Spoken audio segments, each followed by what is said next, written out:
tunin ng Diyos. Pakinggan nyo po. Roma 9:20. Pakilagay sa screen. Ngunit, o tao, sino kang tumututol sa Diyos? Sasabihin baga ng bagay na ginawa doon sa gumawa sa kanya, Bakit? bakit mo ako ginawang ganito? O, tanyo. O, wala baga. O wala bagang kapangyarihan sa putik ang magpapalyok upang gawin sa isa lamang limpak ang isang sisidlan sa ikapupuri at ang isa'y sa ikahihiya? O, tanyo.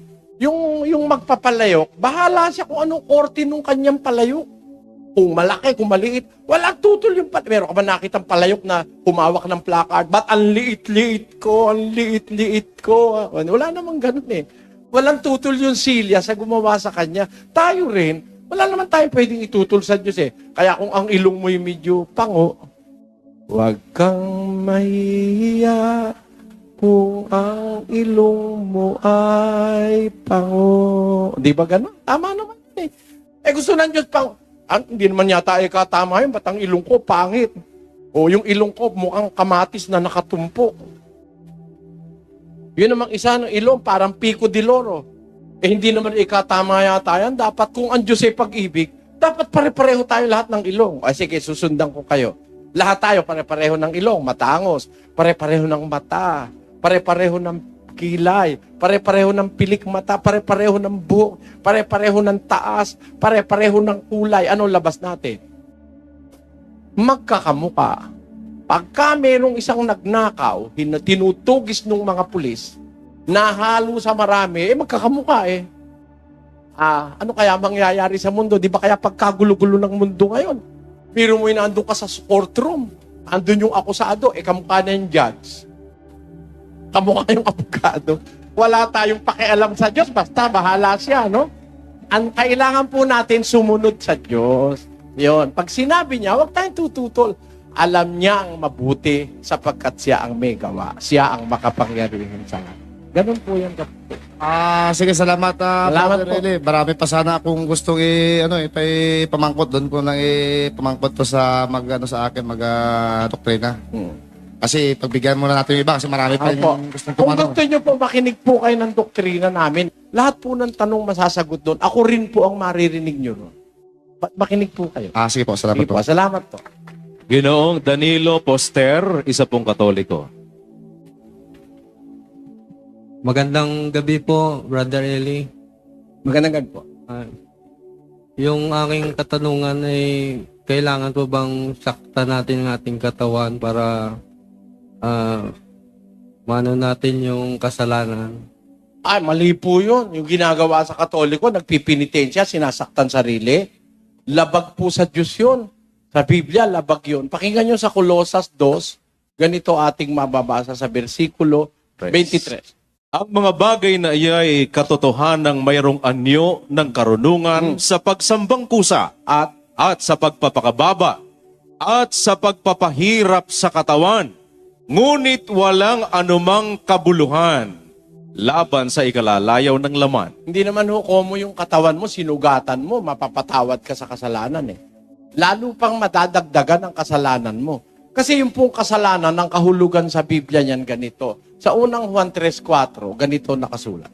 Ang sino mang gumagawa ng kasalanan ay sumasalangsang din naman sa kautusan. At ang kasalanan ay ang pagsalangsang sa kautusan. Ang kasalanan po pagsalangsang sa utos. Pagka nilabag mo yung utos, nagkakasala ka. Ano po ba utos ng Diyos? Pakinggan nyo sa 19 ng Levitico. Pakilagay sa screen. 28. Huwag ninyong kukudlitan ang inyong laman dahil sa namatay. Ni huwag ninyong lilimbagan ang inyong laman ng anumang tanda. Ako ang Panginoon. Kahit nga lang tatuan mo yung sarili mo, bawal eh. Kudlitan mo, bawal eh. Yung pampahirapan mo. Ang may-ari niyan ang Diyos eh. Iniingatan nga ng Diyos yan, sinisira lang natin eh. Tingnan ninyo ang Diyos, binlagyan tayo ng tinatawag sa katawan na yung defense mechanism. Yun po ang tawag sa siyensya, yung immune system. May panlaban tayo. Bawa, nahigop mo o nasinghot mo yung mikrobyo o virus. Nandito pa lang yun sa may nasal cavity na kung tawagin yung mga sinuses dyan. Hahatching ka na ng hahatching. Sisipunin ka. Kasi yung effort ng katawan, ilabas yun eh. Kaya sisipunin ka para lumabas yun eh.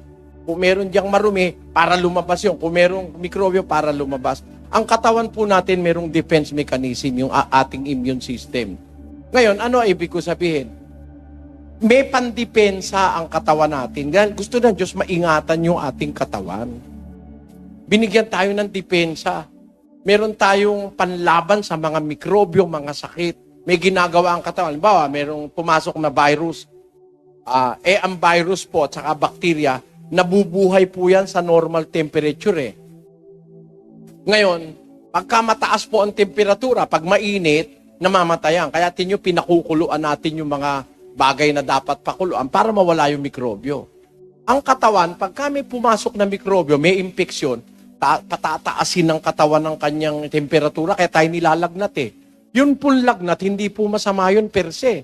Panlaban ng katawan yung para mamatay yung bakterya at saka yung virus. Tingnan niyo yung mga bakuna, yun inilalagay sa ref yun eh. Kasi gusto nila yung malamig eh. Pagka mainit, mamamatay sila, hihina.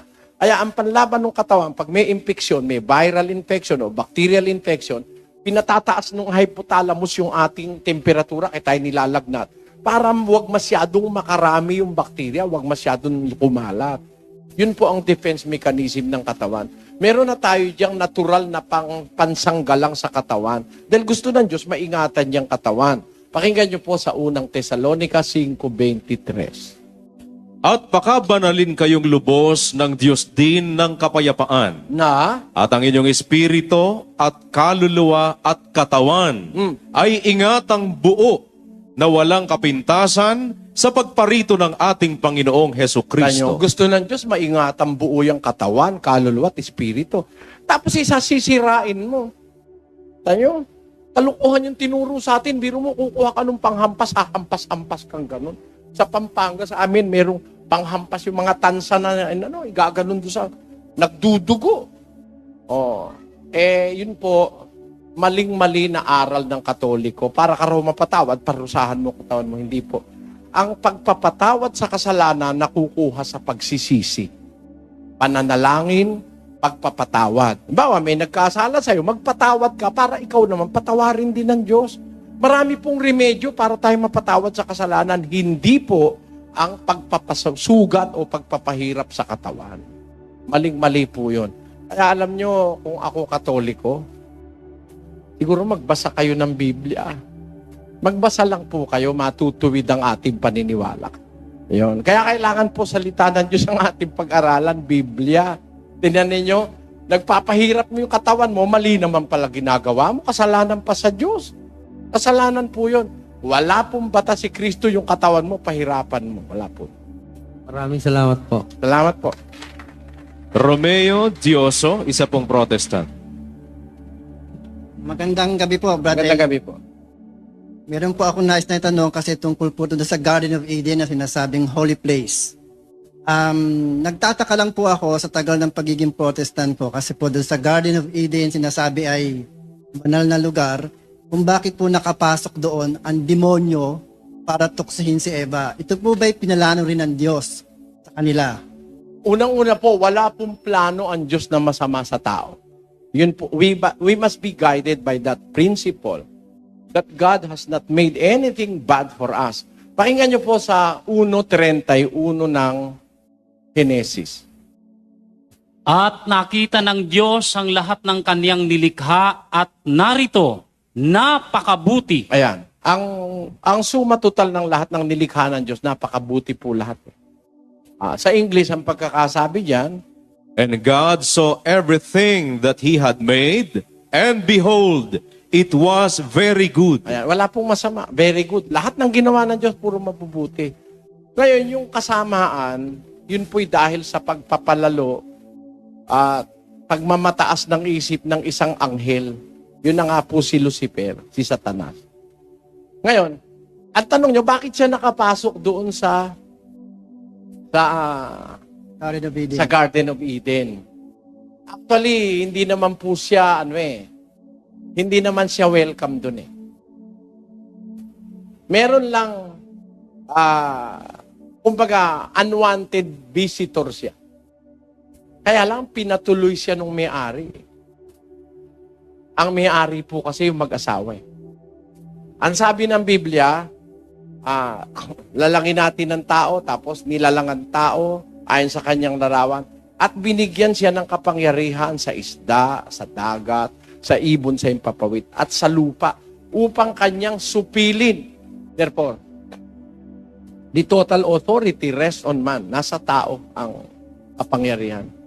Kung matok si Satanas, pinapasok ni Adan at saka ni Eva, nakapasok. 5:12 ng Roma. Pakinggan niyo po. Kaya kung paano na sa pamamagitan ng isang tao ay pumasok ang kasalanan sa sanglibutan at ang kamatayay sa pamamagitan ng kasalanan.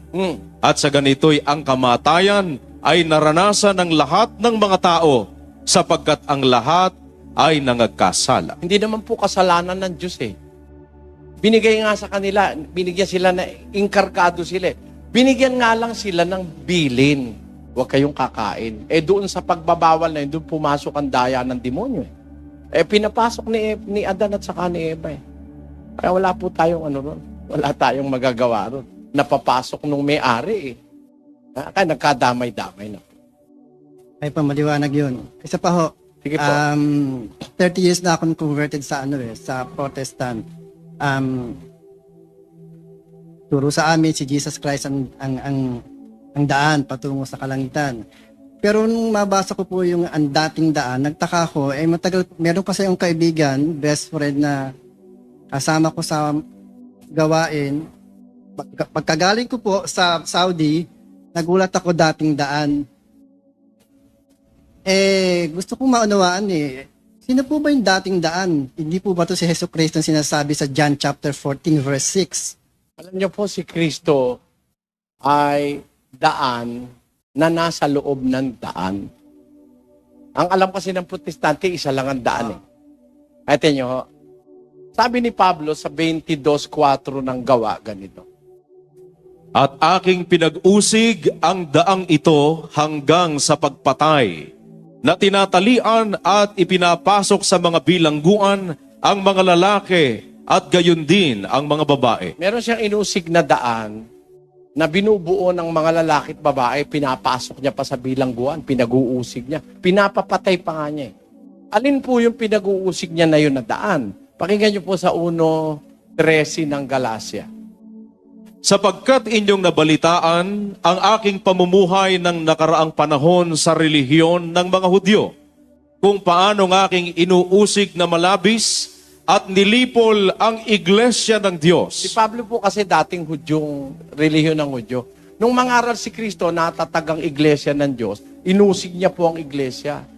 Pati mga babae at lalaki, wala siyang patawad, pati babae inuusig niya. Ang tawag niya doon sa inuusig niya, pinag-usig ko ang daang ito. Yung iglesia po tinatawag na daan yun eh. Na may mga lalaki at babae sa loob. Kasi po, actually, yung kaya daan, ang iglesia kasi o ang relihiyon, it's a way of life eh. Doon ka lalakad eh. Kaya isinimboli ko po yun sa daan. Ngayon, pag nasa loob ka na ng iglesia, may ituturo pa sa'yo na mas mabuti pang daan.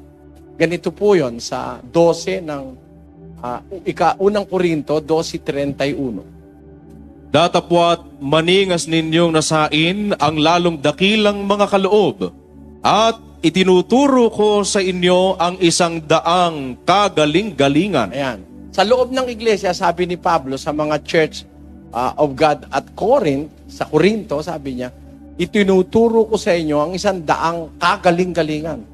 I will show you a more excellent way. Un camino mas excelente. Kaya sa loob ng iglesia, may daan po eh. Para rin yung goma. Di ba yung goma may interior, may exterior? Ganun po sa iglesia. Ang iglesia daan, pero sa loob may daan po. Si Kristo yun. Yung daang kagaling-galingan. Ganun po yun, kapatid. Hindi po. Salamat po. Ginoong Ambrosio Fermin, isa pong Katoliko. Magandang gabi po, Magandang gabi Brother po. Eli. May nasusulat po sa Biblia na hindi pa po pinanganganak ang tao ay nakasulat na sa sa banal na aklat. Hindi pa siya pinanganganak. Po. Wala po nun.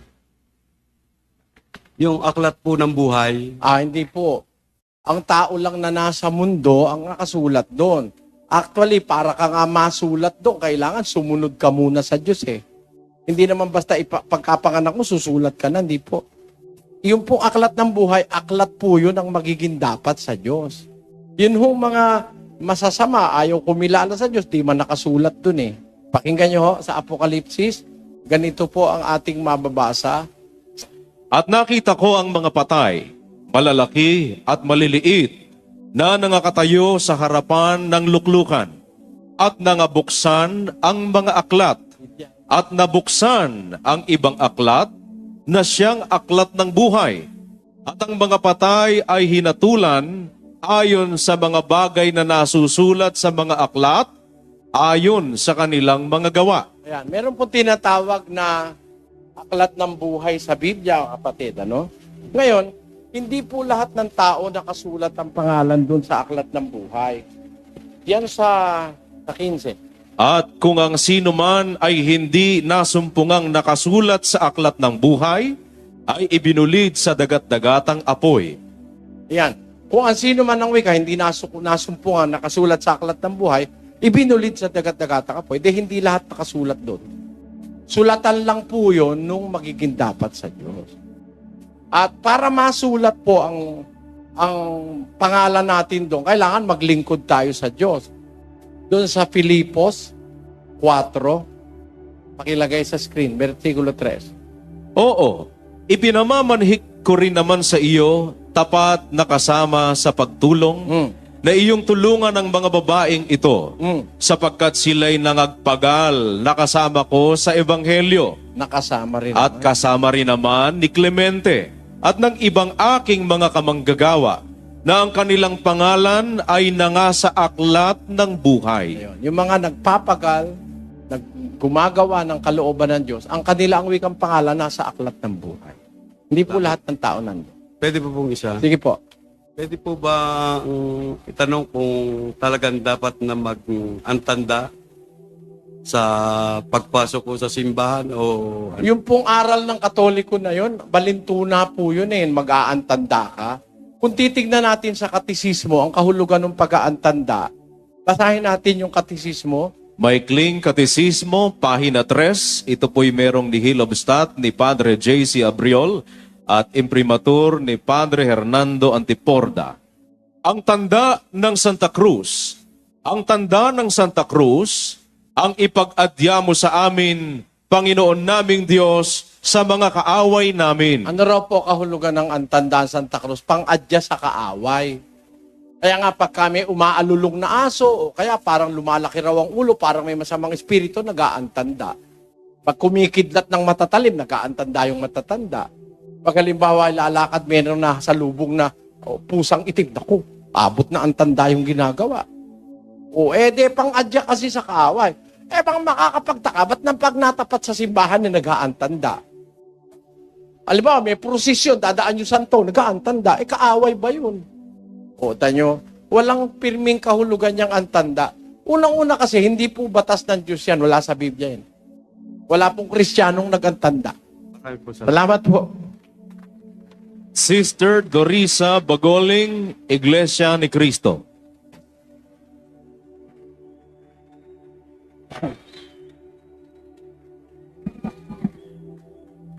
Magandang gabi po, Brother A. Tatlo lang po ang aking katanungan. Sige po. Namulat po kasi ako sa turong hindi lahat ng kasalanan ay pinapatawad ng Diyos. Ngayon ang tanong ko po, lahat po ba ng klase ng kasalanan ay may kapatawaran? Lahat ng klase ng kasalanan may kapatawaran sa pagkakataong wala ka pang kilalang aral. Unang-una, no? Ang pagpapatawad ng kasalanan totally nagaganap sa bautismo. Yun ang nasa Biblia. Magsisi kayo, 2:38. At sinabi sa kanila ni Pedro, mangagsisi kayo at mangagbautismo ang bawat isa sa inyo sa pangalan ni Hesukristo sa ikapagpapatawad ng inyong mga kasalanan. At at tatanggapin ninyo ang kaloob ng Espiritu Santo. Yan. Ang kasalanan, pinatatawad yan, ultimately sa bautismo. Ngayon, pagka nabautismohan ka na, natanggap mo na yung aral, nakilala mo na yung totoo, merong maselang hinaharap. Sa 26 ng Hebreo, pakilagay. Sapagkat kung ating sinasadya ang pagkakasala, pagkatapos nating matanggap ang pagkakilala sa katotohanan, Ayan. ay wala ng haing natitira pa tungkol sa mga kasalanan. Kaya hindi mapapatawad ang kasalanan pagka kung sinasadya natin. Ba, inuulit-ulit mo na. Kailan? Pagkatapos matanggap ang pagkakilala sa katotohanan. Sa mga tuwid, hanggang hindi mo pa natatanggap yung katotohanan, mapapatawad ka eh. Sa bautismo ka nga mapapatawad eh. Pero natanggap mo yung katotohanan, tapos inuulit-ulit mo, sinasadya mo na, wala nang haing natitira sa kasalanan. Kailan ba yung tempo na yun na natanggap mo na yung katotohanan? Yun ang sinasabi sa 6.4, 6 ng Hebreo. Sapagkat tungkol sa mga minsang naliwanagan at nakalasap ng kaloob ng kalangitan at mga nakabahagi ng Espiritu Santo at nakalasap ng mabuting salita ng Diyos at ng mga kapangyarihan ng panahong darating at saka nahiwalay sa Diyos, ay di maaring baguhin silang muli sa pagsisisi. Ayan, yan ang kondisyon eh. Minsang naliwanagan, nakalasap ng kaloob ng kalangitan, nakabahagi sa Espiritu Santo, nakalasap ng mabuting salita ng Diyos at ng mga kapangyarihan ng panahong darating sa kakanahiwalay sa Diyos, wala nang pagsisisi. So, yung salitang lahat ba ng kasalanan pinapatawad? Oo. Bago na matanggap ang katotohanan. Bawa, lahat ng kasalanan nagawa mo, wala kang malay eh.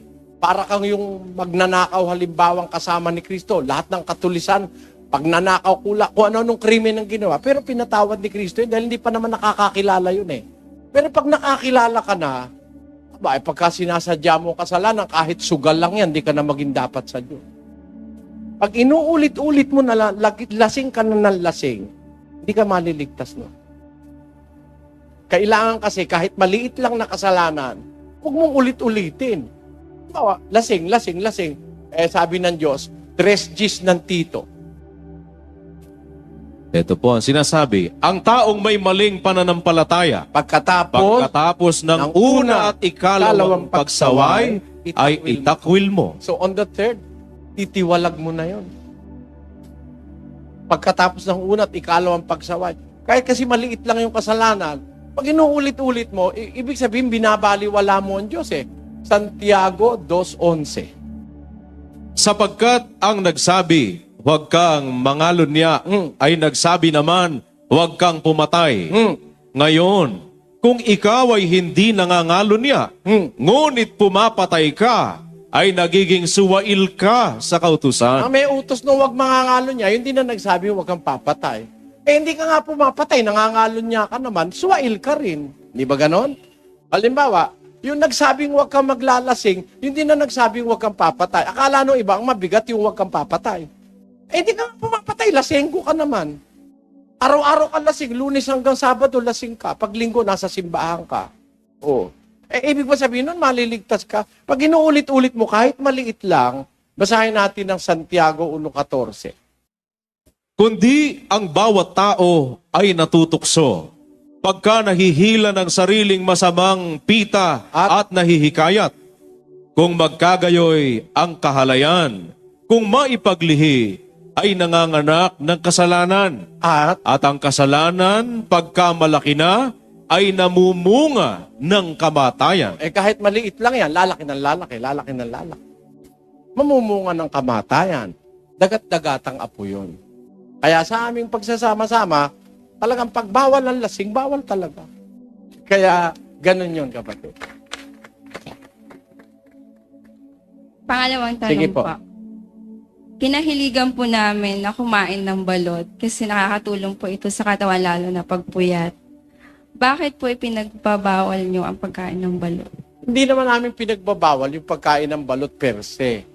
Ang bawal kasi, yung sinasabi sa Biblia na 15, 19, 20, 28, 29 ng gawa. Basahin natin.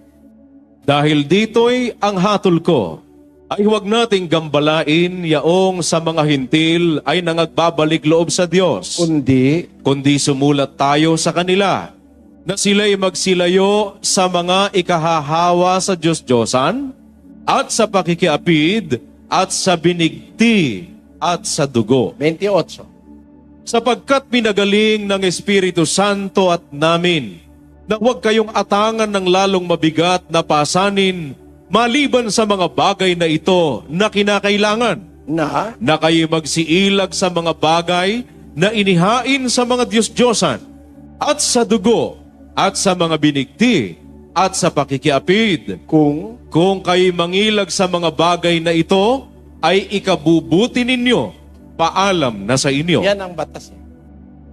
Tignan mo yung balot. Hindi kayo talaga tinuruan ng masusing aral ng Biblia. Kaya agad. Kung tinuro lang sa inyo yan, makikita mo ang diferensya, di ba? Salamat, Ren. Mr. Resty Astan, isa pong Katoliko. Magandang gabi po Magandang sa inyo po. At saka sa nandito sa lahat po. Yung katanungan ko po ay maiksi lang po ito. Sige. Yung ano po, yung bakit po ang napakahalaga ng tao sa Diyos, sa lahat ng kanyang nilalang. Bakit napakahalaga niya? Kasi sa lahat ng nilalang ng Diyos, ang tao lang ang nilalang ng Diyos ayon sa kanyang larawan at wangis. 1:26 ng Henesis. Pakibasa. At sinabi ng Diyos, lalangin natin ang tao sa ating larawan, ayon sa ating wangis. Ayan. Pinatunayan naman ni Santiago yan, ano? Na ang tao talaga nilalang sa wangis at larawan ng Diyos. Kaya ang tao naging napakahalaga sa Diyos sapagkat, kumbaga, sa importansya, mas importante ang tao kaysa sa anghel. Mas mahal ng Diyos ang tao kaysa sa anghel. Basahin natin ang Hebreo. Sapagkat tunay na hindi niya tinutulungan ang mga anghel, kundi tinutulungan niya ang binhi ni Abraham. Ayan, hindi niya tinutulungan ng mga anghel, kundi ang mga tinutulungan niya yung mga binhi ni Abraham. Therefore, mas mahal ng Diyos ang tao kaysa sa anghel. At ang anghel nung magkasala, di pinatawad ng Diyos eh. Basahin natin ang 2:4 ng Kalawang Pedro. Sapagkat kung ang Diyos ay hindi nagpatawad sa mga anghel, nang magkasala ang mga yaon, kundi sila'y ibinulid sa impyerno at kinulong sa mga hukay ng kalaliman upang ilaan sa paghuhukom. Ayun. Kaya mas ang pabor ng Diyos nasa tao. Yun ang nasa Biblia.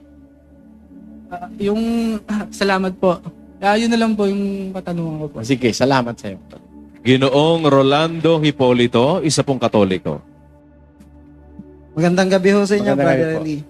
Tatanong ko lang po kung bakit ho ang tinuturo nyo Biblia, ang panimula nyo is gera. Anong gera? Yung sa TV pag napapanood ko po, yung ang umpisa ay gera ang pinakikita. Hindi naman. Hindi po ba yun? Hindi. Kasama yun dahil ang nakalagay doon, darating ang panahong mapanganib. Kasama yun sa hula eh. Magkakadigma, magkakalindol, magkakasalot, tapos magkakagutom. Yun ang sinabi ng ating Panginoon. Kaya nakalagay yun doon sa, anong tawag doon? OBB ba tawag doon? Opo, OBB po, Opening Billboard. Opening Billboard. OBB yun, to conform with the prophecy of Matthew chapter 24 verses 3 to 8. Yun. Kasi nasa Biblia kasi yun eh. Yung mga salot, mga... Alam po. Sige, salamat. Lilia Tibor, isa pong Katoliko. Sige po. Magandang gabi po. Ang akin pong asawa at mga anak ay kaanib na ng dating daan. Ba't kayo ayaw niyo yata? matagal na po nilang sinasabi sa akin na ako'y umanib na dahil ito daw pong dating daan ang pinakamagaling, pinakatunay, at pinakatotoo.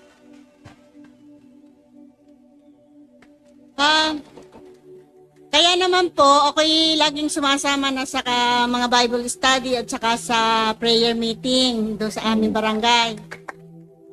Napagtuunan ko po ng pansin yung paksa na sinasabi ninyo na 1,000 taon.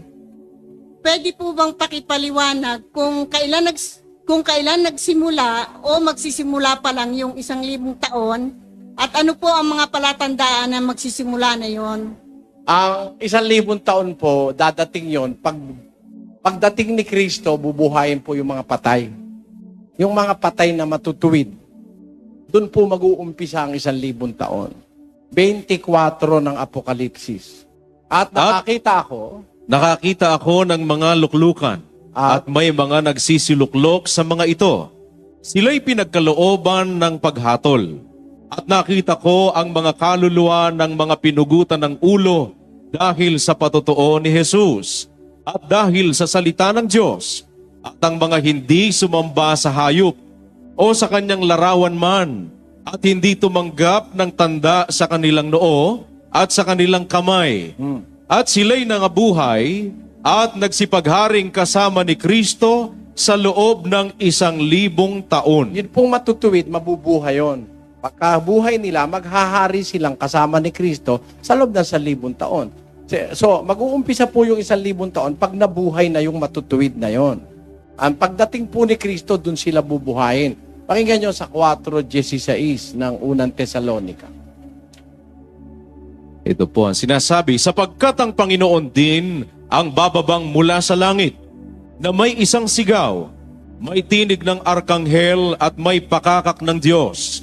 At ang nangamatay kay Kristo ay unang mga bubuhay na mag-uli. Pagpabalik po ni Kristo, yung mga namatay kay Kristo, yung maliligtas, unang mabubuhay po yung mag-uli. Pag nabuhay na sila, mag-uumpisa na yung kanilang paghahari ng 1,000 taon. Doon po mag-uumpisa yung pagbabalik po ni Kristo. Ngayon po, hindi po. Hindi po. Pero ang inaabangan po natin yung pagbabalik ni Kristo. Ano naman po ang palatandaan ng pagbabalik ni Kristo? Nasa 24:3 po ng Mateo. At samantalang siya'y nakaupo sa bundok ng mga olibo, ay nagsilapit sa kanilang bukod ang mga alagad na nagsisipagsabi, sabihin mo sa amin, kailan mangyayari ang mga bagay na ito? At ano ang magiging tanda ng iyong pagparito at ng katapusan ng sanglibutan? At sumagot si Jesus at sinabi sa kanila, mangag-ingat kayo na huwag kayong mailigaw ni numan. Sapagkat marami ang magsisiparito sa aking pangalan na mangagsasabi, ako ang Kristo at ililigaw ang marami. At mga kakarinig kayo ng mga digmaan at mga alingaw-ngaw ng mga digmaan. Ingatan ninyo na huwag kayong magulumihanan sapagkat kinakailangang ito'y mangyari datapwat hindi pa ang wakas. Sapagkat magsisitindig ang bansa laban sa bansa at ang kaharian laban sa kaharian at magkakagutom at lilindol sa iba't ibang dako. Datapwat ang lahat ng mga bagay na ito ay siyang pasimula ng kahirapan. Yan po ang ating palatandaang nakikita. Magkakadigma, lilindol, magkakaroon ng bansa, laban sa bansa, gera, etc. Tapos magkakagutom. Doon sa San Lucas nga, magkakaroon pa ng mga salot, yung mga kung ano-anong sakit, meron po nun. Basahin natin kay Lucas G. Nang magkagabing dadatnan si Kristo, nga hindi pa nakarinig na kagaya dun sa mga bansang bawal ang Biblia, mga panatiko, hukay. Bulagang umaakay, bulagang inaakay. Panatiko na lang yung ganun. Salamat po. Salamat po. Yung po sa Apokalipsis 21:1, ano po ba yung binabanggit ko na bagong langit at lupa? Kasi di ba mapapawi na po itong lupa. Yung po bang lupa na yun, kumbaga, akala ko po sa langit na di ba mapupunta yung mga maligtas. Hindi. Saan po yung lupa na yun? Ang ipamamanasaan ng Diyos sa maliligtas, langit at lupa rin, kaya lang bago. Basahin natin ang 2 Pedro 3:13. Ngunit ayon sa kanyang pangako, ay naghihintay tayo ng bagong langit at ng bagong lupa na tinatahanan ng katwiran. Dalawa rin bagong langit at lupa. Ngayon, ang tanong mo, kala mo langit lang? Hindi, dalawa ang pangako niya Bagong langit at bagong lupa. Sabi na saksi ni Jehovah, lupa lang daw. Yun daw mapupunta sa langit, yung 144,000. Hindi totoo yun. Ang pangako ng Diyos sa mga maliligtas, bagong langit at bagong. At yun, iba na yun, kapatid. Kasi pwede ka nang pumunta sa langit, pwede ka pa rin pumunta sa lupa pag maliligtas ka. Kaya bagong langit at lupa Yun ang pangako, hindi langit lang. Salamat po, brother. Salamat. Next. Brother Ray Endoso, isang Katoliko. Magandang gabi po, Brother Eli. Ang katanungan ko po ay ganito. May anak po kasi ako. Hindi ko pa po siya pinabibinyagan. Maraming po nagagalit sa akin, lalong-lalo na po yung aking mga biyanan. At syempre, yung pong aking mga magulang. Minsan nga po, pinagtatalunan pa namin mag-asawa na bakit hindi pa namin pinabibinyagan yung anak namin, malaki na. 3 years old na po kasi siya. Nagkakasala po ba ako? Magkakasala ka pag pinabinyagan mo yun.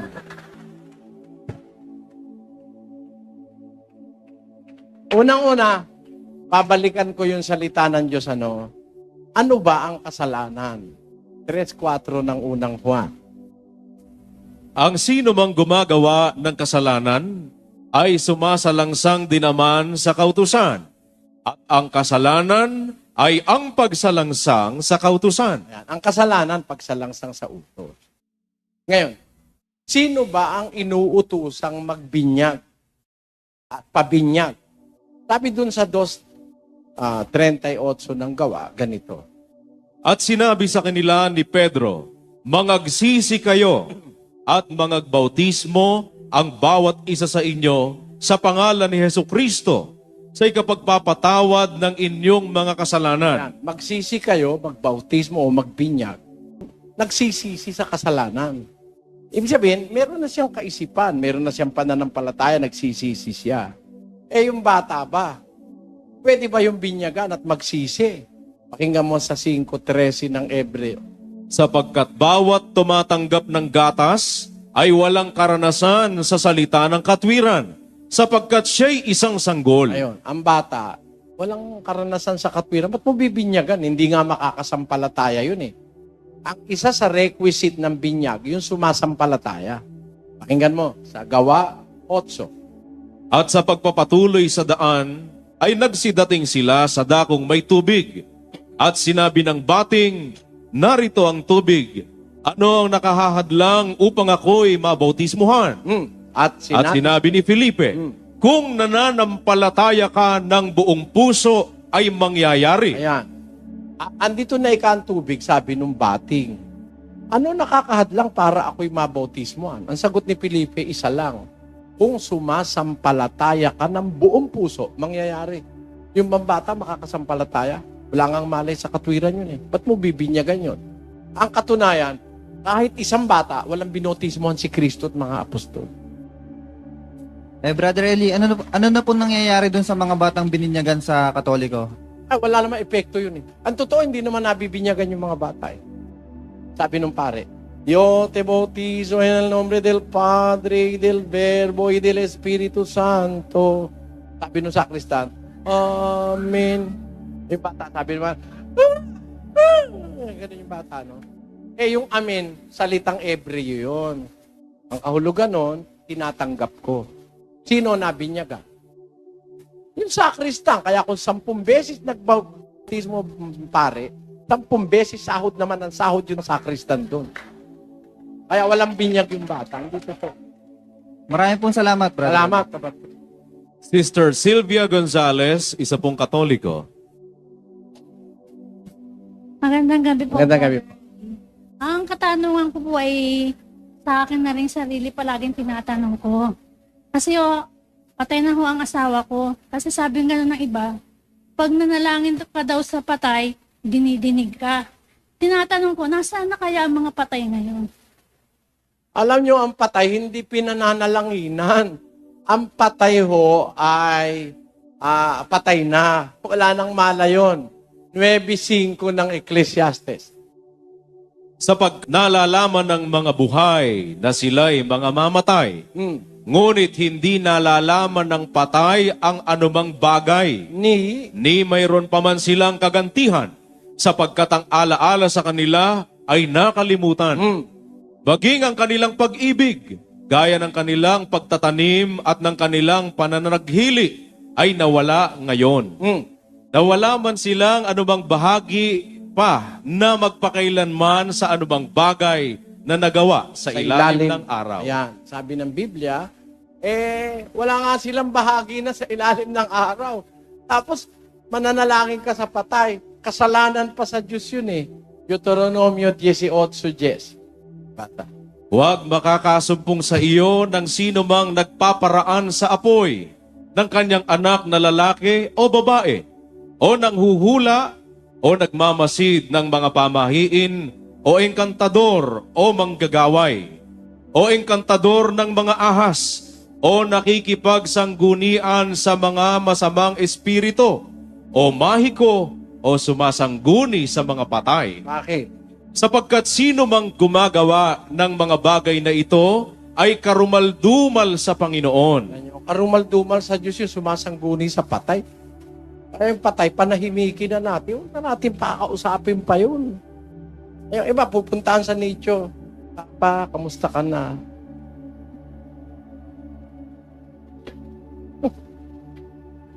Bunga ng katangahan sa Biblia yun eh. Yung patay, wala nang alam yun. Nasa Diyos na yun eh. Ang Diyos na ang bahala ro. Istorbuhin. Papamisahan mo pa. Kahit magpamisa ka pa, magtiri ka ng kandilang kasing lalaki ng poste sa lipa. Hindi na, wala nang mangyayari, patay na yun. Walang magagawang tunay ang namatay mong katawan. Palibhasa'y lupa lamang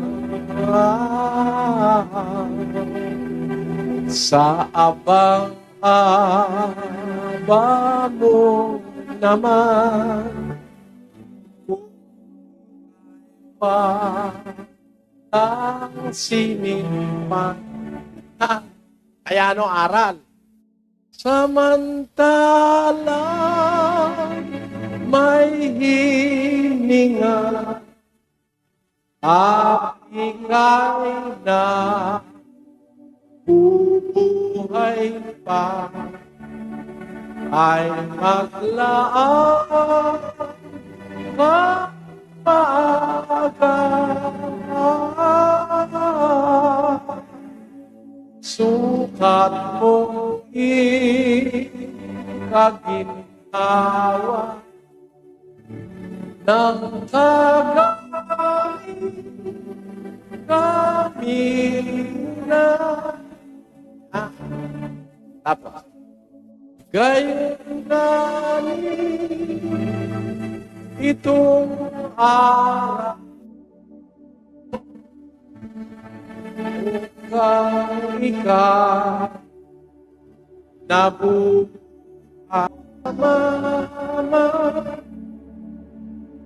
at di nga ang araw-araw mo matatapos ang iilan ay ang sanas. Ayun. Kaya pagpatay na, wala na. Habang maaga pa, maglaang kang maaga, kapatid. Huwag na kayong, dapat, bago kayo umuwi ngayon, magdesisyon na kayo. Ano ba kayo? Talaga ba kayo Katoliko na lang habang panahon? Hindi na ba kayo aalis dyan sa mali? O ikaw ba'y kay Kristo at sa salita ng Diyos? Nasa sa inyo ang desisyon. Ganun po yan, Isa kapatid. pa ho ba, Brother Eli? Sige po. Kasi ho, kaming mga Katoliko, meron kaming isang rule. Wala po sa Biblia yun. tatanong ko nga ako. Labag po sa Biblia yun. Yung panalangin na uulit-ulit mo, bilang ka ng bilang ng buto. Pakinggan nyo sa Mateo 6. At sa pananalangin ninyo, ay huwag ninyong gamitin ang walang kabuluhang paulit-ulit Na, yan ang ginagawa ng mga hintil. Sapagkat iniisip nilang dahil sa kanilang maraming kasasalita, ay didinggin sila. Huwag nga kayo. Huwag nga kayong magsigaya sa kanila. Bakit? Sapagkat talastas ng inyong ama ang mga bagay na inyong kinakailangan bago ninyo hingin sa Kanya. Hindi ka pa pala humihingi, alam na niya eh. Tapos ulit-ulitin mo pa. Ano ba palagay mo sa Diyos? Bingi, makulit. Huwag kayong gagaya sa kanila. Mali po yung panalangin ng Katolik. At saka alam niyo po ba, huwag kayong magagalit oh. Yung ginagawa na panalangin ng Katoliko, wala po sa Biblia. Yung sinasabi, abagi noong Maria, bukod kang pinag... Kwento po yun, di panalangin yun. Ang kahulugan ng panalangin, paghiling sa Diyos. Pagdaing, paghiling, may kasamang pagpapasalamat. 4:6 ng Pilipos. Huwag kayong mga balisa sa anumang bagay, kundi sa lahat ng mga bagay, sa pamamagitan ng panalangin at daing na may pagpapasalamat, ay ipakilala ninyo ang inyong mga kahilingan sa Diyos. Sa kanino tayo mananalangin? Sa Diyos. Pakikilala natin ang kahilingan natin sa Diyos. Huwag kayong mabalisa sa anumang bagay, sabi sa Kristiyano. Marami yung kasi tayong kinababalisa. Bukas wala kang isasaing. O kaya yung asawa mo may sakit. O kaya walang pang matrikula yung anak mo, malapit na enrollment. O wala ka pambayad para makakuha ng final exams. Marami po tayong ikinababalisa.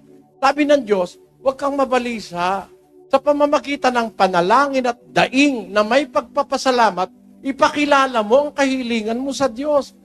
Yung kahilingan, basahin nga natin sa English.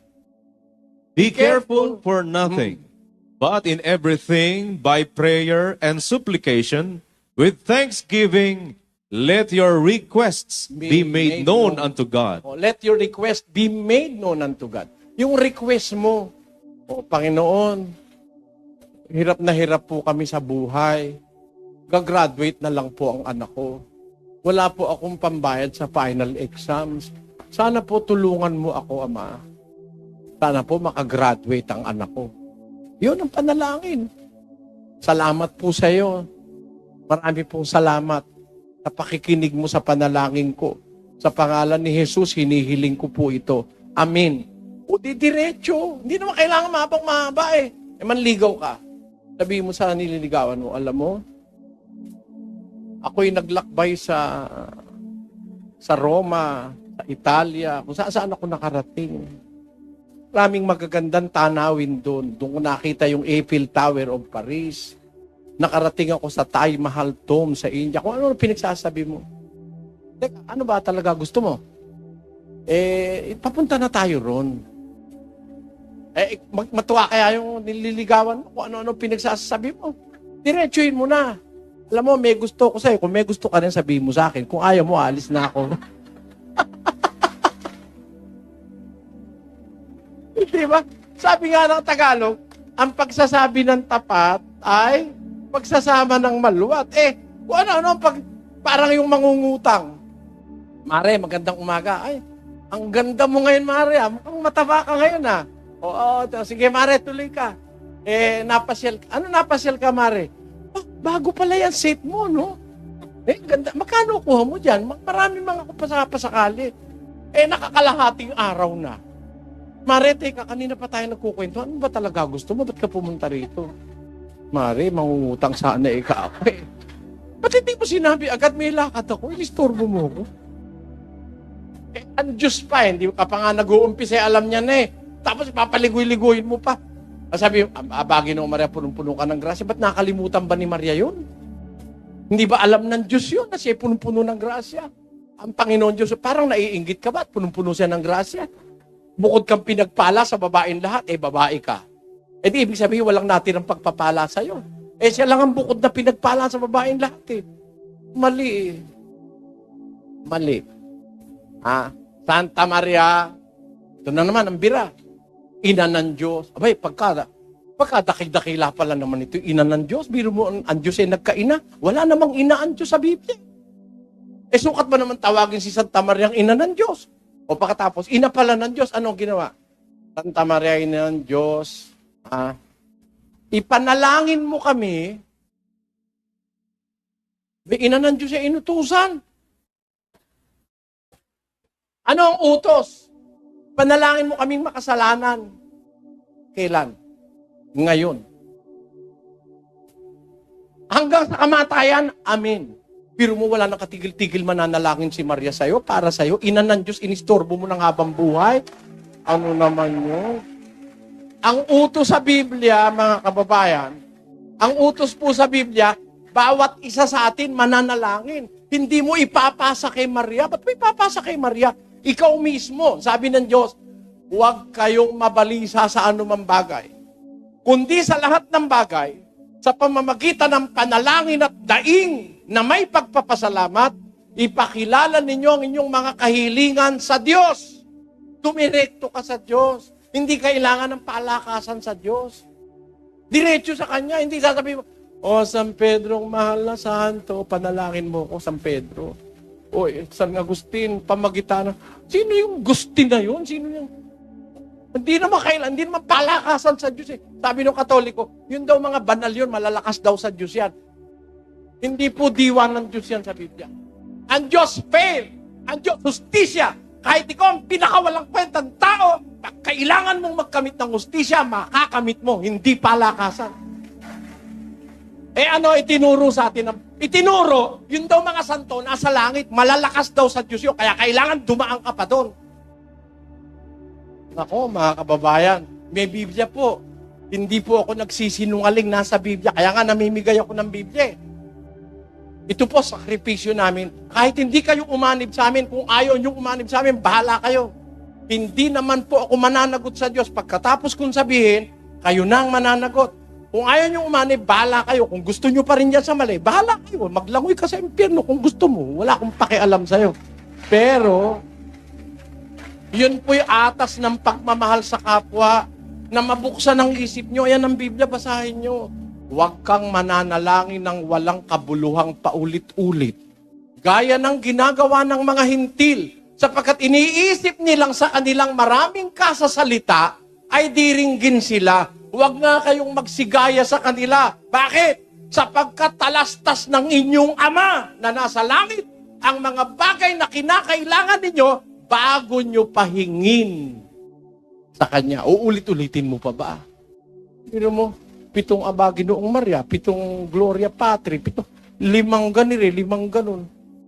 10 ba? Hindi ko nga ho alam, kaya ganun eh. Sumisikip ang dibdib ko pagka ganun. Wala sa Biblia, tinuturo, niloloko tayo ng harapan eh. Ang nasa Biblia, wag mananalangin ng paulit-ulit. Ang itinuro sa atin, manalangin ng paulit-ulit. Ang nasa Biblia, huwag kang luluhod sa ginawa ng kamay. Pinaluluhod tayo sa ginawa ng kamay. Sino ba naman ang hindi kayo magdaramdam niyan? May Biblia naman eh. At sabi ng Katoliko, naniniwala sa Biblia, may Biblia sila. Basahin mo sa Biblia nila, bawal lumuhod dun sa ganon. Pakinggan nyo. Bibliang Katoliko, ilagay mo. Yung sinulat, yung pinirmahan ni Cardinal Santos. Pakilagay sa screen. Ito po ang Biblia na may pirma ni Cardinal Santos. Huwag kang magkakaroon ng ibang mga Diyos liban sa akin. Huwag mong igagawa ang iyong sarili ng anumang larawang inanyuan na nasa langit sa itaas o nang nasa lupa sa ibaba o nang nasa mga tubig sa ilalim ng lupa. Huwag kang magpapatira pa sa kanila ni sasamba sa kanila sapagkat ako na Panginoon mong Diyos ay isang Diyos na mapanibughuin. Kita mo, nagseselos ang Diyos eh. Sabi ng pasyon, dapat naman hinanakit sa iyo ang marikit. Bakit?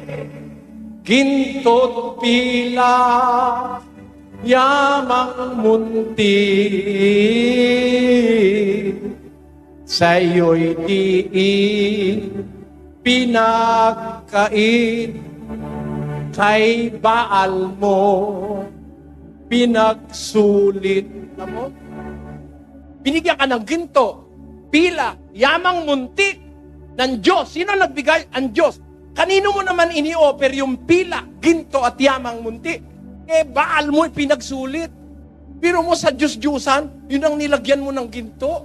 Yung kahoy, yung bato, yung ginawa ng kamay, naghihinanakit ang Diyos. Sabi ng Bibliang Katoliko, huwag kang gagawa ng anumang larawang inanyuan, kawangis ng anumang bagay sa itaas sa langit, sa lupa sa ibaba, o sa tubig sa ilalim ng lupa. Huwag mong yuyukuran sila o pagpapatirapaan sila. Sapagkat akong Panginoon mong Diyos ay mapanibuguing Diyos. Ngayon, pinagpuprosesyon pa natin yan. Buhat-buhat yan. Pawis na pawis kahit gaano kabigat. Dios de salve, Maria, Lena eres de gracia. El Señor es contigo, bendita tú eres entre todas las mujeres, y bendito es el fruto, y bendito. Biro mo yun? Tapos, pinakakagastusan natin yun. May musiko pa yun. May putukan pa. May handaan pang kahit inutang lang. Maghihinanakit ang Diyos na poong marikit, ginto, pilak, yamang munti, sa'yo hindi pinagkait, kay Baal mo ipinagsulit. Sino ba si Baal? Diyos-Diyusang bato. Kaya nakakapaghinanakit pa eh. Ang tawag mo sa bato, mama. Ang tawag mo sa kahoy, papa. Biro mo yun? Ano ang sabi ng Diyos? Basa. Jeremias. Na nangagsasabi sa kahoy, ikaw ay aking ama. Biro mo? Ang sabi mo doon sa kahoy, Papa Jesus. O ano naman ang sabi doon sa bato? At sa bato, iyong ipinanganak ako. Mama Mary. O biro mo, bato yun? Tanyo? 2:18 ng Habakuk. Pakinggan nyo po. Anong napapakinabang ng larawang inanyuan na yao'y inanyuan ng manggagawa niyaon? Ng binubong larawan na tagapagturo ng mga kasinungalingan na tinitiwalaan ng nag-anyo sa kanya na gumawa ng mga piping Diyos-Diyosan. Sa aban niya na nagsasabi sa kahoy, gumising ka, sa piping bato, bumangon ka, magtuturo baga ito? Narito, nababalot ng ginto at pilak at walang hinga sa loob niyaon. Woe! Sa aban niya. Woe unto him that set to the wood, awake, to the dumb stone, arise. It shall teach, behold, it is laid over with gold and silver, and there is no bread at all in the midst of it. Buti pa nga yung ipis, may hininga, yun wala eh. Tapos doon ka tuhod ng luhod, doon ka talangin ng dalangin. Okay, magagalit. Ngayon, sabi ko nga sa inyo, kung magalit man kayo, pakialam ko, nasa Biblia yan. Kayo man ang magbasa, pagalitan mo yung sarili mo pag nabasa mo yan. Binasa ko lang naman mga kababayan, alam nyo, napakamalinong ginawa sa atin. Hindi ko naman pwedeng iatras yun.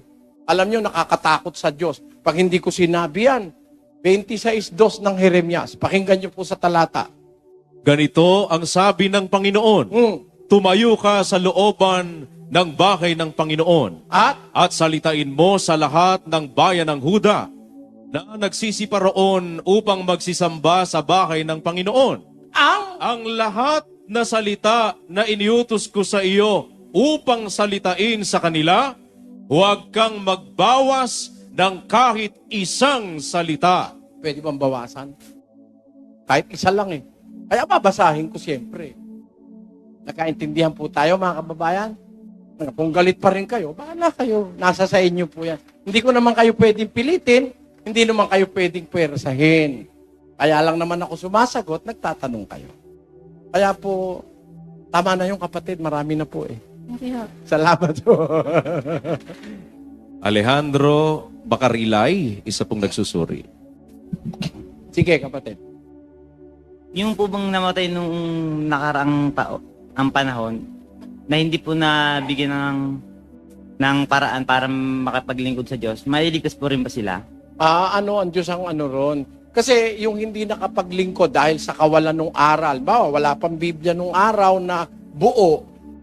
May Biblia man dun sa banda ng Holy Land, wala naman dito sa bansang Pilipinas noon. Maraming bansa sa Asia, hindi pa nararating ng Biblia.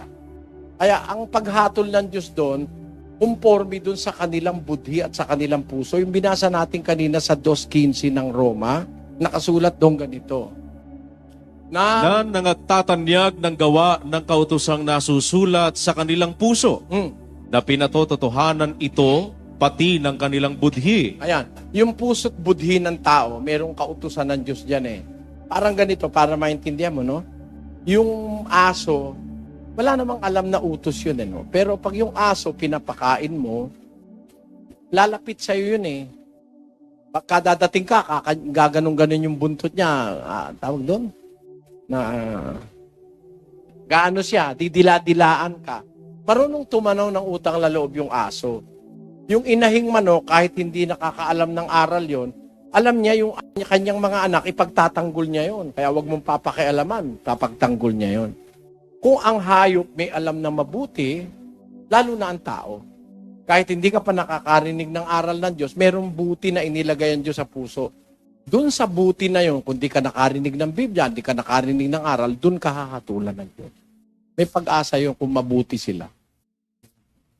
Sige, salamat. Magandang gabi ho Magandang sa gabi iyo, po. brother. At magandang gabi rin po sa mayor ng Batangas.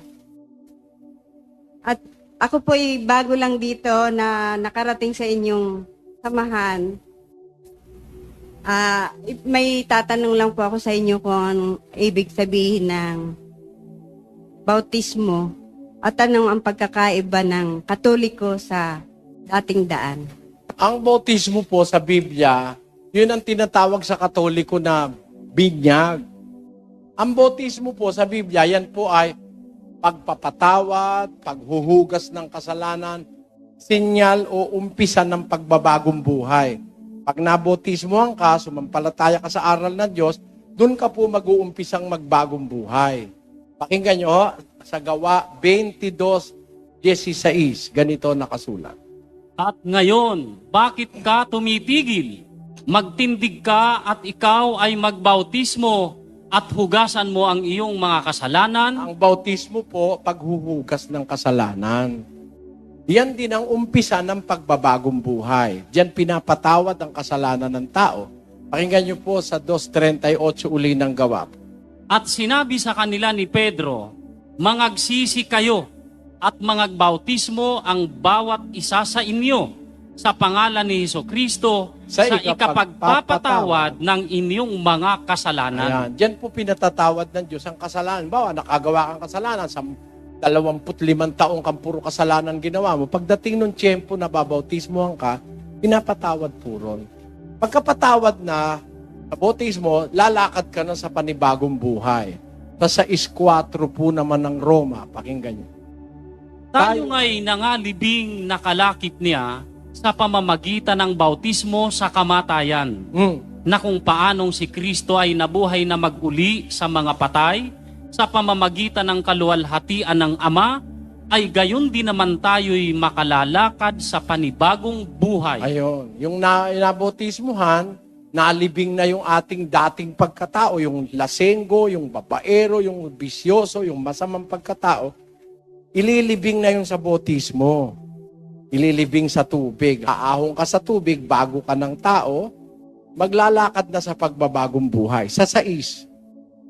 Nanalalaman natin na ang ating datihang pagkatao ay kalakip niyang napako sa krus upang ang katawang salarin ay magiba. Nang sa gayon, at nang sa gayoy huwag na tayong maalipin pa ng kasalanan. sa umpisa po sa bautismo, magbabagong buhay, yung ating katawang salarin, giniba na yun sa bautismo, lalakad na tayo sa pagbabagong buhay. Yun po ang kahulugan ng bautismo. Kaya kami, pagka may mga miyembrong bagong aanib sa aming samahan, binabautismuhan po namin. Pasimula yun at senyalis ng pagbabagong buhay. Kung dati ka naglalasing, hindi ka na maglalasing. Dati ka nagsusugal, nagweweting, nagbibingo, hindi na. Dati kang babaero, mula ngayon, hindi ka na magbababae. Dati kang magnanakaw, hindi ka na magnanakaw. Feli Madla, isa pong Catholic. Magandang gabi po. Magandang Brother gabi po. Ed. Ako po first time ko ding Salamat makinig po. dito sa inyong samahang ito. May tatanong lang po ako na kami nga ay Katoliko na lagi pong nangungumpisal.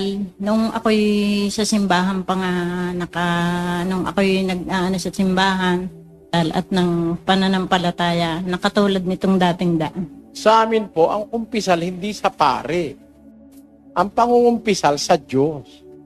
Pakinggan nyo, sa Biblia, sa Tagalog, sa 32:5 ng awit, Aking kinilala ang aking kasalanan sa iyo, at ang aking kasamaan ay hindi ko ikinubli. Aking sinabi, aking ipahahayag ang aking pagsalangsang sa Panginoon, at iyong ipinatawad ang kasamaan ng aking kasalanan. Sa English, ang sabi, I acknowledge my sin unto thee, and mine iniquity have I not hid. I said, I will confess my transgressions unto the Lord, and thou forgavest the iniquity of my sin. Sa Kastila, ang nakalagay, mi pecado te declare, ino encubri mi iniquidad, confesare, dije, contra mi mis rebeliones al Señor, y tú perdonarás la maldad de mi pecado. Kaya ang pangungumpisal po sa Diyos Una sa Diyos. Ikalawa, dun sa tao kung kanino ka nagkasala. Pakinggan nyo sa Santiago 5, ganito sa 16. Mangagpahayagan nga kayo sa isa't isa ng inyong mga kasalanan, at ipanalangin ng isa't isa ang iba upang kayo'y magsigaling. Yan. Sa English, ang nakasulat, confess your faults one to another, and pray one for another. Ayan. Ang confess your sins one to another. Bawa, nagkasala po ako sa iyo, aaminin ko sa iyo. Nagkasala ka naman po sa akin, aminin mo sa akin. Magpapatawaran tayo. Ang sabi, magpahayagan kayo ng kasalanan ninyo sa isa't isa at ipanalangin ng isa't isa ang isa para kayo gumaling. Yun ang sabi po ng Biblia. So, ang pangungumpisal po sa Biblia, sa Diyos at saka sa iyong kapwa na pinagkasalahan mo. Ganun po yun. Wala na po tanong. Sige po, salamat po. Ginoong sa Senado Salas, isa pong nagsusuri. Ano po yung pinakamatibay na katibayan nyo na eto po yung iglesia tinayo ng Diyos? Ganito yun, kapatid. Ang Diyos nagtayo ng iglesia ng una, no? Noong 2,000 years ago. Ngayon, sa ating panahon, nakatayo na yun Ang gagawin natin, aanid na lang tayo ron. Hindi tayo magtatayo. We will associate ourselves with them. Mag-affiliate tayo sa kanila. Pakinggan mo, sa 3:6 ng Efeso. Na ang mga hintil ay mga tagapagmana. Ang hintil, tayo yon. Lahat ng bansang labas ng Israel, tinatawag sa Biblia na Gentiles o hintil. Ang sabi, kasama tayong Pilipino ron dahil hindi tayo Israelite. Kasi yung unang relihiyon sa Israel na pundar yun Ngayon, sa labas ng Israel, ang tawag hintil. Ang mga hintil daw, tagapagmana at mga kasangkap ng katawan. At mga may bahagi sa pangako na kay Kristo Jesus sa pamamagitan ng Ebanghelyo. Yan, sa pamamagitan ng Biblia, yung Biblia na yan, masasangkap tayo dun sa katawan. Yung katawan, yun yung iglesia. Colossus 1:18. At siya ang ulo ng katawan sa makatwid bagay ng iglesia. Ang iglesia, yun ang katawan. Tayong mga hintil, sasangkap tayo dun sa katawan. Meaning, magiging member tayo sa katawan. Paano tayo magiging sangkap nun? Sa pamamagitan ng ebanghelyo. Parang ganito, no? Sabi nung mga Kristiyano nung una, nasa Biblia, huwag kang papatay. Sinunod nila yon. Nakarating sa atin ang Biblia, sinunod mo rin, di ka rin pumapatay. Nananalangin sila, hindi pa ulit-ulit, nabasa mo yung panalangin sa Biblia, yun din ang sinunod mo. Lahat ng nabasa mo, sinulat ng mga unang Kristiyano, yun ang sinunod mo, nagkakaroon ka ng kaugnayan sa kanila. Pakinggan mo ha, sa unang Juan 1:3 hanggang 4. Yaong aming nakita at narinig ay siya rin naming ibinabalita sa inyo. Upang kayo naman ay magkaroon ng pakikisama sa amin. That ye may have fellowship with us. Yung nakita namin, yung narinig namin, yung aral, ang ibig sabihin ng mga apostol, ibinabalita namin sa inyo para kayo magkaroon ng pakikipagkaisa sa amin. Anong ginawa nila para magawa natin yon? Sa 4. At ang mga bagay na ito ay aming isinusulat. Ayun, yung mga narinig nilang aral, sinulat nila. Kaya pagka yun ngayon ay tinanggap mo, nagkakaroon ka ng fellowship with the apostles and fellowship with the Son and the Father. Nagkakaroon ng kaugnayan. Parang ganito, sa pag-aaral, parang ako ngayon po, nag-enroll ako sa Australia sa alternative medicine. Nag-aaral po ako ng medisinang alternatibo. Na pagka mayroong kang sakit, huwag kang iinom ng mga kung ano-anong gamot. May alternative, may acupuncture, may acupressure. Parang kagabi, malat na malat ako, naglagay ako ng bintosa. At nyo, marami akong bintosa dito sa naglagay ako kagabi. Naalis yung malat ko. Meron akong panlagay na bintosang maliliit, nilagay ko ron. Nabawasan yung malat ko. Hindi kailangan uminom ka ng puro chemical. Ngayon, hindi naman ako pumupunta sa Australia, nakakapag-aral ako nung tinatawag na alternative medicine. Yon. Pag ako'y nakapasa dun sa ipapadala sa aking test sa Marso, kasama na ako sa practitioner nung alternative medicine. Hindi man ako pumunta ron. Ibig sabihin, kahit hindi tayo pumunta sa Israel, nandito naman sa atin yung Biblia, andyan yung plano. Diba, kumbaga sa building, plano andyan. Itinayo sa Israel yung plano na yon.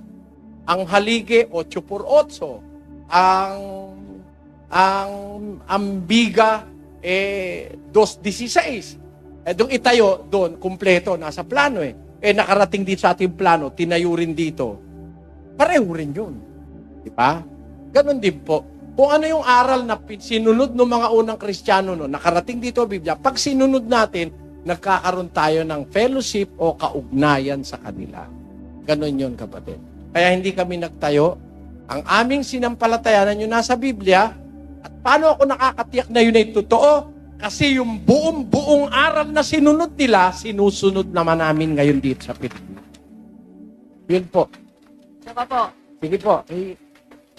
pag naging kaanib na po ako ng Iglesia ng Diyos, gusto ko rin po siyempre makasama yung mga magulang ko. Ano po kaya pinakamagandang paraan na maakay ko sila dito? Ang pinakamagandang paraan, pakita mo sa kanila yung gawa mo ng pagbabago, na wala yung dati mong masasamang gawain. Yun ang pinakamaganda. Pakinggan mo sa Filipos 2:15 hanggang 16. Upang kayo'y maging walang sala at walang malay, mga anak ng Diyos na walang dungi sa gitna ng isang lahing liko at masama, na sa gitna nila'y lumiliwanag kayong tulad sa mga ilaw sa sanglibutan, na nagpapahayag ng salita ng kabuhayan. Ayun. Upang may ipagkapuri ako sa kaarawan ni Kristo, na hindi ako tumakbo ng walang kabuluhan, ni nagpagalman ng walang kabuluhan. Nagpapahayag ang wika ng salita ng kabuhayan. Alam mo, maraming nasama sa amin, hindi dahil sa nakapakinig Nasama sila dahil nakita nila yung anak nila, dating lasenggo, yung asawa niya, dating babaero, sugarol, nagbago. Yun ang pinakamabisa sa lahat. Thank you po. Sige po. Sino sunod? Last two na po siguro tayo. Sige. Antonio Bautista, isa pong nagsusuri. Magandang gabi po, Brother Magandang Eli, gabi po. sa lahat ng mga naririto. At salamat naman at yung aking unang itatanong sana ay na itanong tungkol sa pag-anib. Opo. Na itanong ng sinusundan ko. Sapagkat ang pagkaalam ko po noon, ang pag-anib ng isang iglesia, sa isang iglesia ay sa pamamagitan lamang ng bautismo. Ngayon po, ang itatanong ko po, Brother Eddie, ay ang tungkol sa paraan ng pagpaparusa ng Panginoon Diyos. Pagkat nasusulat po sa Apokalipsis na ang Diyos ay parurusahan ng dyablo at ang mga alagad ng dyablo na may tanda ng dyablo sa kanilang noo at kamay na sabi ninyo ay sumisimbolo sa aral at gawain ng dyablo ng pagpaparusa sa apoy ng impyerno ng magpasawalang hanggan. Doon po naman sa hindi maliligtas, ngunit wala naman tanda ng dyablo, ay paano po naman ang paraan ng pagpaparusa ng ating Panginoon Diyos? Alam niyo po, lahat ng tao na paparusahan, yung hindi po sumunod sa Diyos, sa halip ay sumunod sa demonyo. Yun po ang paparusahan. Lahat ng hindi sumunod sa Diyos at sumunod sa demonyo, yun ang paparusahan. Sa unang Timoteo 5:15. Sapagkat ang mga iba'y nagsibaling na sa hulihan ni Satanas. Meron po mga tao na bumaling sa hulihan ni Satanas. Ibig sabihin, they followed Satan. Bumaling sila kay Satanas. Kaya, kung saan dadalhin si Satanas, doon din sila dadalhin. Pakinggan niyo po, sa Apokalipsis 20, ganito naman ang sinasabi sa Gs. At ang dyablo na dumaya sa kanila ay ibinulid sa dagat-dagatang apoy at asupre na kinaroroonan din naman ng hayop at ng bulaang propeta. At sila'y pahihirapan araw at gabi magpakailan-kailanman. Ayan, yung dyablo, di sa dagat-dagatang apoy. Yung mga bulaang propeta, sumunod sa dyablo, dun din. Yung mga naakay ng bulaang propeta, dun din. 15:14 ni Mateo. Pabayaan ninyo sila. Sila'y mga bulag na taga-akay. At kung ang bulag ay umakay sa bulag, ay kapwa sila mga huhulog sa hukay. Kung saan yung taga-akay, dun din pupunta yung inakay niya. Kaya kailangan tayo, huwag tayong basta paakay ng paakay. Dahil ang pupuntahan po dalawa lang. Pag sumunod ka sa Diyos, dadalhin ka sa buhay na wala hanggan. Pag hindi ka sumunod sa Diyos, sa dyablo ka naman sumunod, doon ka po sa pupuntahan ng dyablo. Kung sino yung pinagpaakayan mo, doon ka rin pupunta. Ganun po yung sinasabi ng Biblia. Inevitable po yun eh. Kasi dalawa lang naman ang pupuntahan nating pinal eh. Ang sa Diyos o kay Satanas. Dapat ipakilala mong sa Diyos ka. Lumabag ka sa kay Satanas, lumaban ka. Magiging sa Diyos ka. 4:7 ng Santiago. Pasakop nga kayo sa Diyos. Tatapwat magsisalangsang kayo sa dyablo at tatakas siya sa inyo. Ang pagsalangsang po sa dyablo, yun ang pagpapasakop sa Diyos. Pag ayaw mo sa Diyos, kay Satanas ka, automatically mapupunta ka sa panig ni Satanas. Kaya ang utos ng Diyos, 12:9 ng Roma, ang pag-ibig ay maging walang pagpapaimbabaw. Kapuotan ninyo ang masama, makisanib kayo sa mabuti. yung pagsanib sa mabuti, yun ang pagkapuot sa masama. Abhor that which is evil and cleave to that which is good. Kaya, hindi po pwedeng wala kang side eh. Yung sasabihin mo, neutral ka, hindi pwede yun. Pag ayaw mo sa Diyos, automatic mapupunta ka kay Satanas. Pero pagka gusto mo sa Diyos, welcome ka naman eh. That's justice. You are welcome in God's fold. If you reject that, then automatically you will be going to the side of Satan. And where Satan will be, you will be also. Yun po ang sinasabi ng Biblia. Tama po, Brother Eli. Ang ikalawa ko pong katanungan, napapalitan ko na. Yung pong tungkol sa sinabi ng Panginoong Kristo sa wikang English, suppose ye that I come to give you unity, nay, but division. Ito po ba katotohanan ng pagkakadami ng relihiyon, mga sekta? Ito po ba katotohanan ng sinabi ng Panginoong Kristo? Ang ganito po kasi ang sabi niya, dapat natin kunin yun from the context of the scriptures. Of course, lahat ng tao gusto ni Kristo sumunod sa Kanya. Di ba? Sinabi niya yan sa lahat. 9:23 ng Lucas. At sinabi niya sa lahat. Ayan. Sinabi niya sa lahat. Kasama po tayo riyan. Anong sabi niya? Kung ang sino mang tao ay ibig sumunod sa akin, ay tumanggi sa kanyang sarili at pasanin sa araw-araw ang kanyang krus at sumunod sa akin. Kaya, ano nga yung tanong nila? Kalimutan ko. Yung pong pagkakawatak-watak. Pagkakawatak-watak. Ay, yung po yun. Ganito po, on the context of the scriptures, gusto niya sumunod tayong lahat. Meron pong hindi susunod. Makakawatak-watak. Hindi ho ba? Halimbawa, anak kayo. Kayo'y ama, may anak kayo. Sumunod kayo, ayaw nung anak nyo, magkakalabang kayo ng anak nyo. Halimbawa, sumunod ako, ayaw nung tiyahin ko, labang kami ng tiyahin ko. Ganun po ang sinasabi niya sa 10:34 ng Mateo. Huwag ninyong isiping ako'y naparito upang magdala ng kapayapaan sa lupa. Hindi ako naparito upang magdala ng kapayapaan, kundi tabak.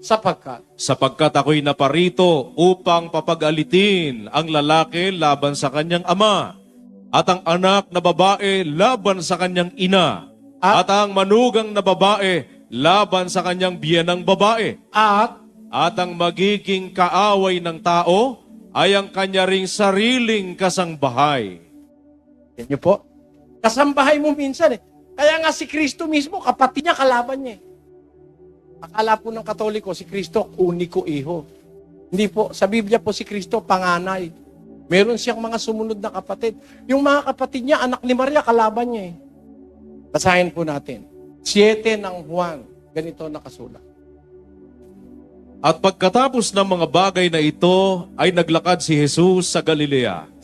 Sapagkat ayaw siyang maglakad sa Judea. Bakit? Dahil sa pinagsisikapan ng mga Hudyo na siya ipatayin. Ano sabi ng mga kapatid niya? Malapit na nga ang pista ng mga Hudyo, ang pista ng mga tabernakulo. Sinabi nga sa kanya ng kanyang mga kapatid na babae, umalis ka rito at pumaroon ka sa Judea upang makita naman ng iyong mga alagad ang mga gawang iyong ginagawa. Hindi, itong kapatid niya ito, pero hindi niya alagad ito. Ayaw pumunta ni Jesus sa Judea, nandun lang siya sa Galilea. Kasi gusto siyang patayin sa Judea. Malapit na yung pista ng tabernakulo ng mga Hudyo, maraming taong pupunta ron. Ayaw pumunta ni Kristo. Sabi ng mga kapatid niya, pumunta ka ron para makilala ka. Pero mo, alam nilang papatayin si Kristo doon, pinagtatabuyan pa nila ang Panginoong Jesus na pumunta sa Judea nung kanyang mga kapatid. Para makilala ka ng iyong mga alagad. Ibig sabihin, hindi sila alagad. Kapatid siya nila, pero hindi mga alagad. Ano nangyari? Tuloy natin. Sapagkat walang taong gumagawa ng anumang bagay sa lihim at nagsisikap ihayag ang kanyang sarili. Kung ginagawa mo ang mga bagay na ito, ay pakilala ka sa sanglibutan. Pero mo pinagtatabuyan siya pumunta ron. Bakit? Anong dahilan? Tuloy. Sapagkat kahit ang kanyang mga kapatid man ay hindi nagsisisampalataya sa kanya. Meron siyang mga kapatid, di sumasampalataya sa kanya. Hindi po yan kapatid sa iglesia dahil hindi nga sumasampalataya. Kapatid po yan sa laman ni Kristo. Anak ni Jose at saka ni Maria. Kaya po, hindi maiiwasan. Halimbawa, kahit sa isang sambahayan, tinanggap ko, ayaw naman tumanggap yung tiyahin ko, magkakahiwat-hiwalay ka. Yun po. Ganyan din po nangyayari sa amin Misis po ko ay debotong Katoliko. At ako naman ay dating Baptist, ngayon ay nagsusuri. At yung nga po sinasabi ko sa kanya, walang masama kung ang Birheng Maria ay nagkaanak ng maraming anak. Yun naman talagang plano ng Diyos Gumawa ng pamilya at turuan silang maging mga taon. Salamat po, Brother. Magkasawa po sila ni Jose, natural magkakaanak sila. Opo. Salamat po, napakaliwanag po po. na inyong paliwanag. Last na po sa magtatanong. Lumonsones. Sige po. Nung una po nakita ko po yung poster niyo, tinanong ko agad sa isip ko kung sino po ba si Eli Soriano. Pero hindi po yung tanong ko. Ang tanong ko po ay yung paano po ba kayo nananalangin o paano po ba kayo kinakausap niyo ang Diyos? Ngayon pagkatapos nito mananalangin tayo kung gusto mong sumama, makikita mo kapatid. Masasagot ko sa iyo yan. Wala na? Sige. Maraming salamat po sa inyong lahat na mga dumalo, mga panauhin. Kung kami man po ay nakapagpasama ng kalooban ng sino man, patawarin nyo kami. At sana po ay maunawaan ninyo ang aming layunin. Wala po kaming layuning masama. Dahil siya ang meron sariling dugo. No? Pamimilisopya yon. Kasi ang nakasulat, iglesia ng Diyos na binili niya. Ang tinutukoy nung niya, hindi ang Diyos. Ang tinutukoy yung bumili na si Kristo. Binili niya ng kanyang sariling dugo. Bakit binili niya ng kanyang sariling dugo ang iglesia ng Diyos? Kasi mahal ni Kristo ang iglesia. 5:23 ng Efeso, kapatid na Daniel. Sapagkat ang lalaki ay pangulo ng kaniyang asawa, gaya naman ni Kristo na pangulo ng iglesia, na siya rin ang tagapagligtas ng katawan. Mga lalaki, ibigin ninyo ang inyong asawa, gaya naman ni Kristo na umibig sa iglesia at ibinigay ang kaniyang sarili dahil sa kanya. Kung paano yung lalaki sa babae, inuutusan ng Diyos na umibig sa kanyang asawa, siya ang pangulo ng kanyang asawa, gano'n naman si Kristo, pangulo ng iglesia, na iniibig naman niya ang iglesia bilang kanyang asawa. Yung iglesia at si Kristo, kumakatawan sa mag-asawang espiritual na pinagsama ng Diyos. No? Basahin natin ang 5:30 ng Efeso. Sapagkat tayo ay mga sangkap ng kaniyang katawan. Dahil dito'y iiwan ng lalaki ang kaniyang ama at ina at makikisama sa kaniyang asawa at ang dalawa ay magiging isang laman. Ang hiwagang ito ay dakila, datapwat sinasalita ko ang tungkol kay Kristo at tungkol sa iglesia. Ayan, si Kristo at ang iglesia, parang lalaki at babaeng pinagsama ng Diyos. Ang tunay na kahulugan ng salitang iiwan ng lalaki ang kanyang ama't ina at makikisama sa kanyang asawa, ang dalawa ay magiging isang laman. Ang hiwagang ito'y dakila. Ang sinasalita ko'y ang tungkol kay Kristo at sa iglesia. Kaya ang magkaisang laman, si Kristo at ang iglesia, parang lalaki at babaeng pinagsama ng Diyos. Ayon sa hiwagang itinuturo ni Apostol Pablo. Ngayon, lalabas dito sa sinasabing itong hiwaga ni Apostol Pablo, hindi si Kristo ang may-ari ng iglesia. Bakit? Ang may-ari, yung nagtali kay Kristo at saka sa iglesia. Ang iglesia talaga sa Biblia, iglesia ng Diyos. Sino ang ulo? Si Kristo. Alin ang katawan? Ang iglesia. Kaya iglesia ni Kristo. Maling konklusyon. Bakit? Ang may-ari ba ng katawan yung ulo? Basahin natin sa Efeso 2:16. At upang papagkasunduin silang dalawa sa isang katawan sa Diyos. Pinagkasundo silang dalawa sa isang katawan sa Diyos. Ang Diyos ang may-ari ng katawan Siya nga ang pumorma nun Mula yung ulo, pati yung body, ang nagporma nun ang Diyos. Unang Korinto 12:28. At ang Diyos ay naglagay ng ilan sa iglesia. Una-unay mga apostol, ikalaway mga propeta, ikatlo'y mga guro, saka mga himala, saka mga kaloob na pagpapagaling, mga pagtulong, mga pamamahala, at iba't ibang mga wika. Yun, maliwanag. Ang bumuo ng katawan, kaya ang tawag ni Pablo, katawan sa Diyos, kasi ang bumuo ng katawan, ang Diyos. Pwede mo masabihin, katawan sa tao. Nakasalat sa Biblia, katawan sa Diyos Ang may-ari ng katawan ng Diyos. Siya nga ang bumuo ng structure Nilagyan niya ng ulo yung katawan at yun ang tinatawag ngayon na iglesia. Ang iglesia ay ang katawang may ulo. Hindi katawan lang, kundi ang tunay na iglesia sa Biblia, ang katawang may ulo. Ang ulo si Kristo, ang may-ari ay ang Diyos. Ang kabuuan ng katawan mula sa ulo hanggang sa paa ay ang Diyos ang may-ari. Kaya iglesia ng Diyos. Yun ang lohika ng Biblia, yun ang konteksto ng buong Biblia.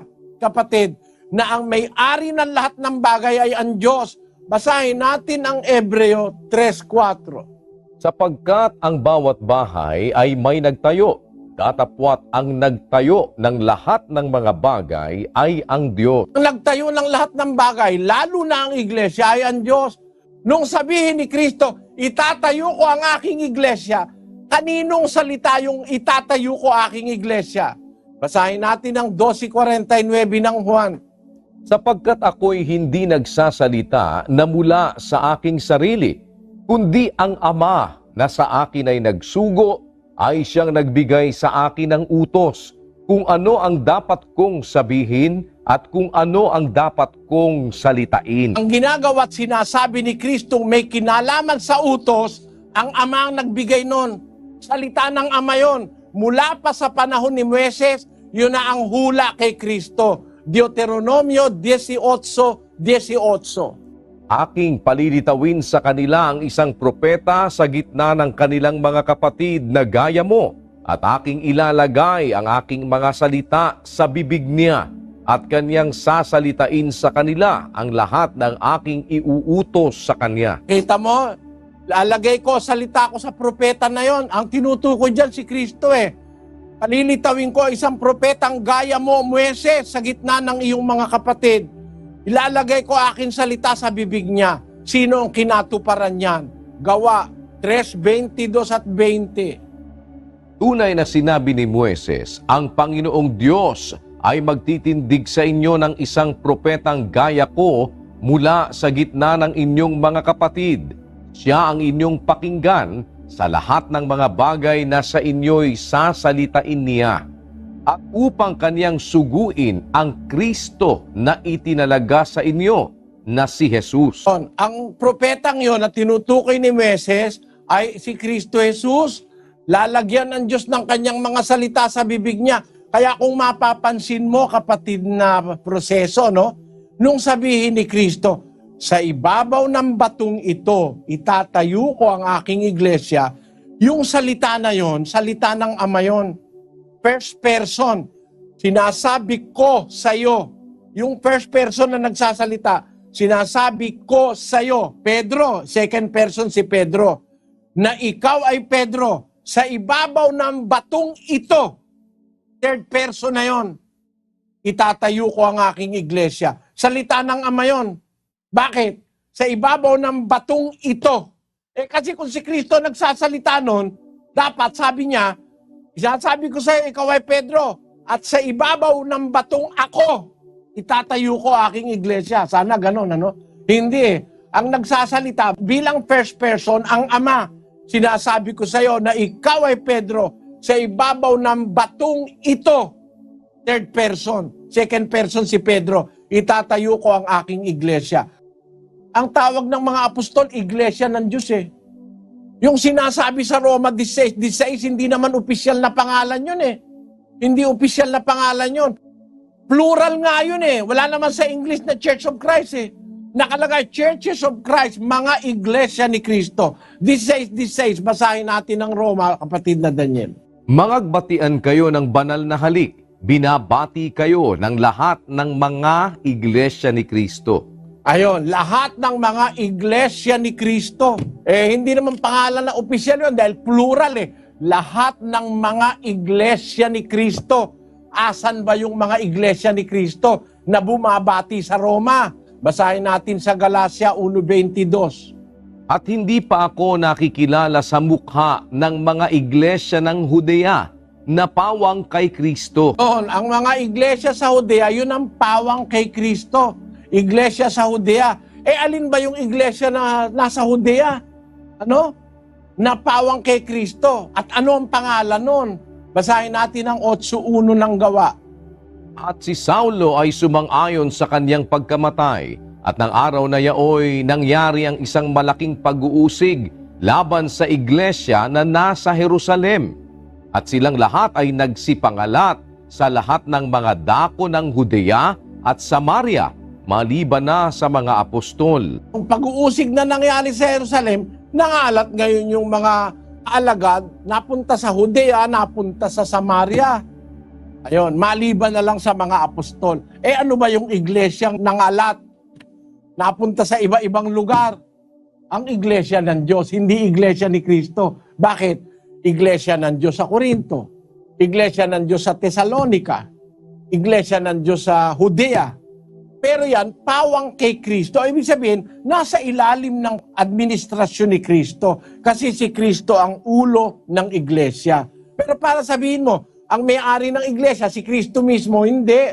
Ang may-ari ng iglesia, yung Diyos na nagporma ng iglesia. At siya rin ang nagtayo nung sabihin ni Kristo, tatayo ko aking iglesia, salita ng Ama yun, lumalabas lang sa bibig ni Kristo. Kaya nang isulat ng ebanghilistang si San Lucas, yung salita ni Pablo, ingatan ninyo ang inyong sarili at ang buong kawan, na sa kanila'y ginawa kayo ng Espiritu Santo ng mga obispo upang pakanin ninyo ang iglesia ng Diyos. Bakit iglesia ng Diyos? Ang Diyos talaga may-ari nun na binili ni Kristo ng kanyang sariling dugo. Yung salitang binili niya, hindi na tumutukoy sa Diyos yun. Ang tumutukoy na ron, yung kay Kristo, binili niya ng kanyang sariling dugo. Si Kristo naman talaga ang bumili ng dugo sa iglesia. Basahin natin ang Apokalipsis sa 5:9.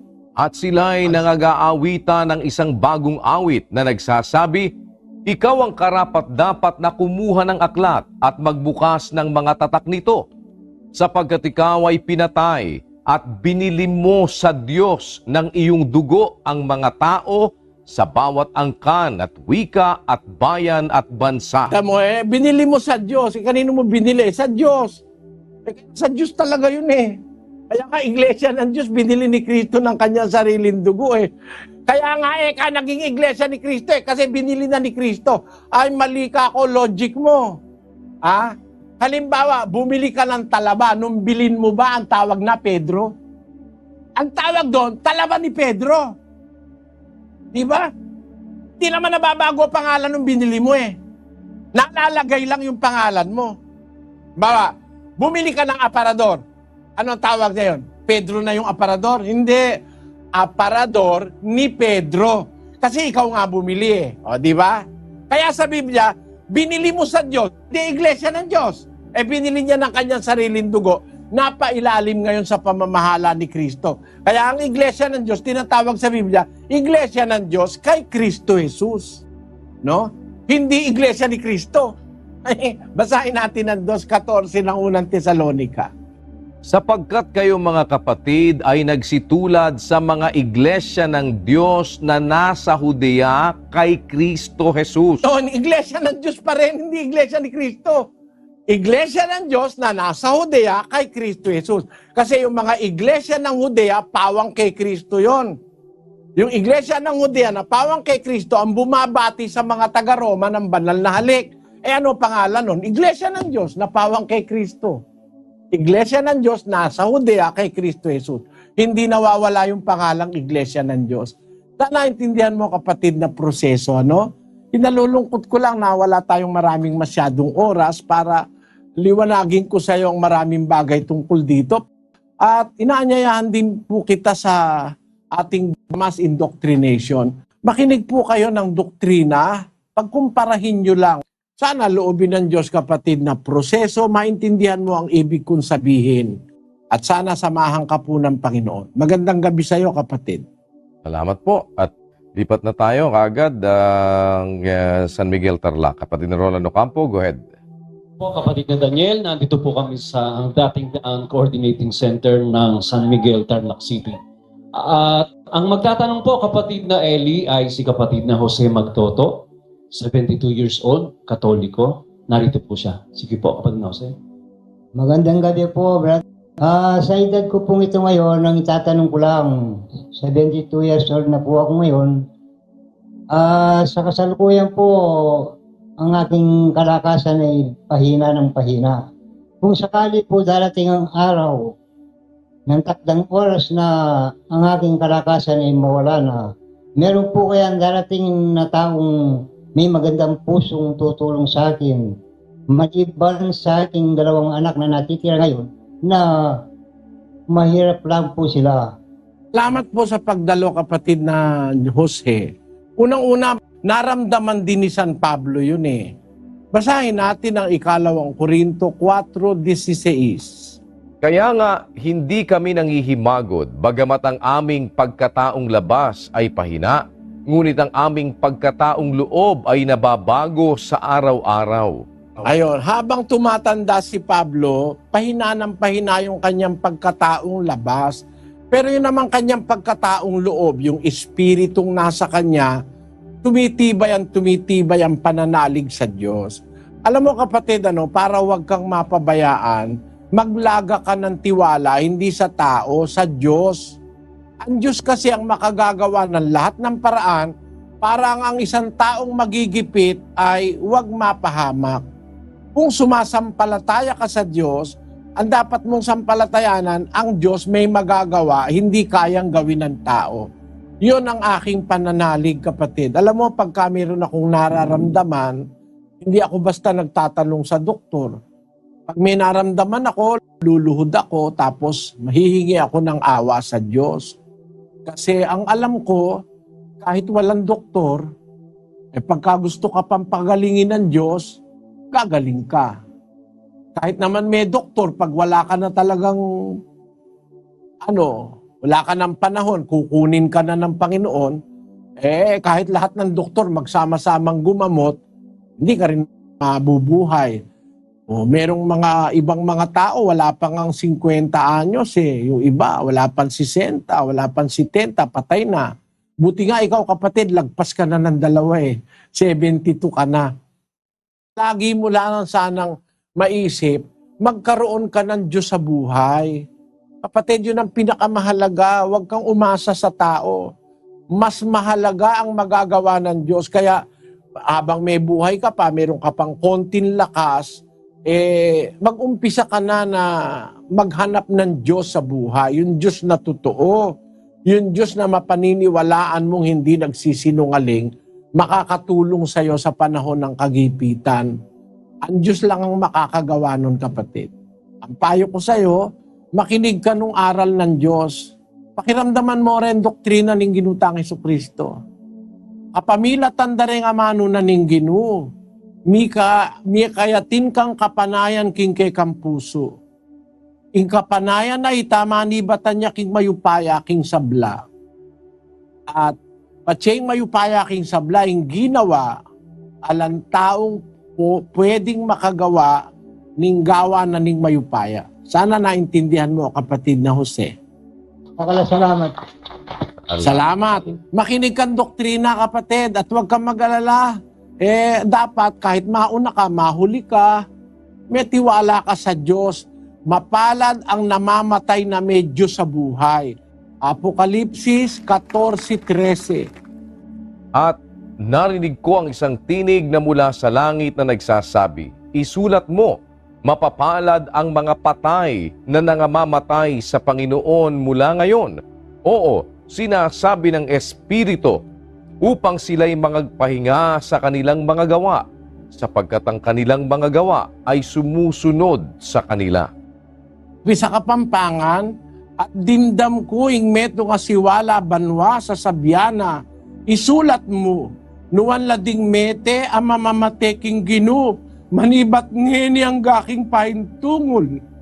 Yana sa, nga naning Espiritu, balang pahinawa king karelan dapat, uling ding dapat datutukila karela. Nuwan lading mete ang mamamateking Ginu. Kanwanan, ing mateking ating kan Diyos king biye, kapatid. Samahang kanawa ng Diyos sa mga huling araw ng buhay mo, kapatid. Kapatid na Daniel, punta naman tayo sa May Kawayan. Apo, sa May Kawayan, Bulacan po tayo. Nandun naman si kapatid na Rick at si kapatid na Mel Pingal. Go ahead, May Kawayan, please. Opo. At sa pagkakataong ito, ang bibigay po natin magtatanong ay isang miyembro ng INC. Siya po ay narito upang ibigay ang kanyang katanungan, kapatid ni Elit, kapatid na Daniel. Ito na po siya. Kapatid, ako po si Beryl Aquino. Totoo po si Kristo po ay tao? Yun lang po may tatanong ko po. Mo, kapatid na Virgilio, totoo ba na si Kristo'y tao? Malaking kasinungalingan niya ang kapatid. Meron ba naman tao na nandun na bago pa magkamundo? Ang tao kinuha sa alabok ng lupa, doon ginawa ang tao. 2:7 ng Henesis. At nilalang ng Panginoong Diyos ang tao sa alabok ng lupa at hiningahan ang kanyang mga butas ng ilong ng hininga ng buhay. At ang tao ay naging kaluluwang buhay.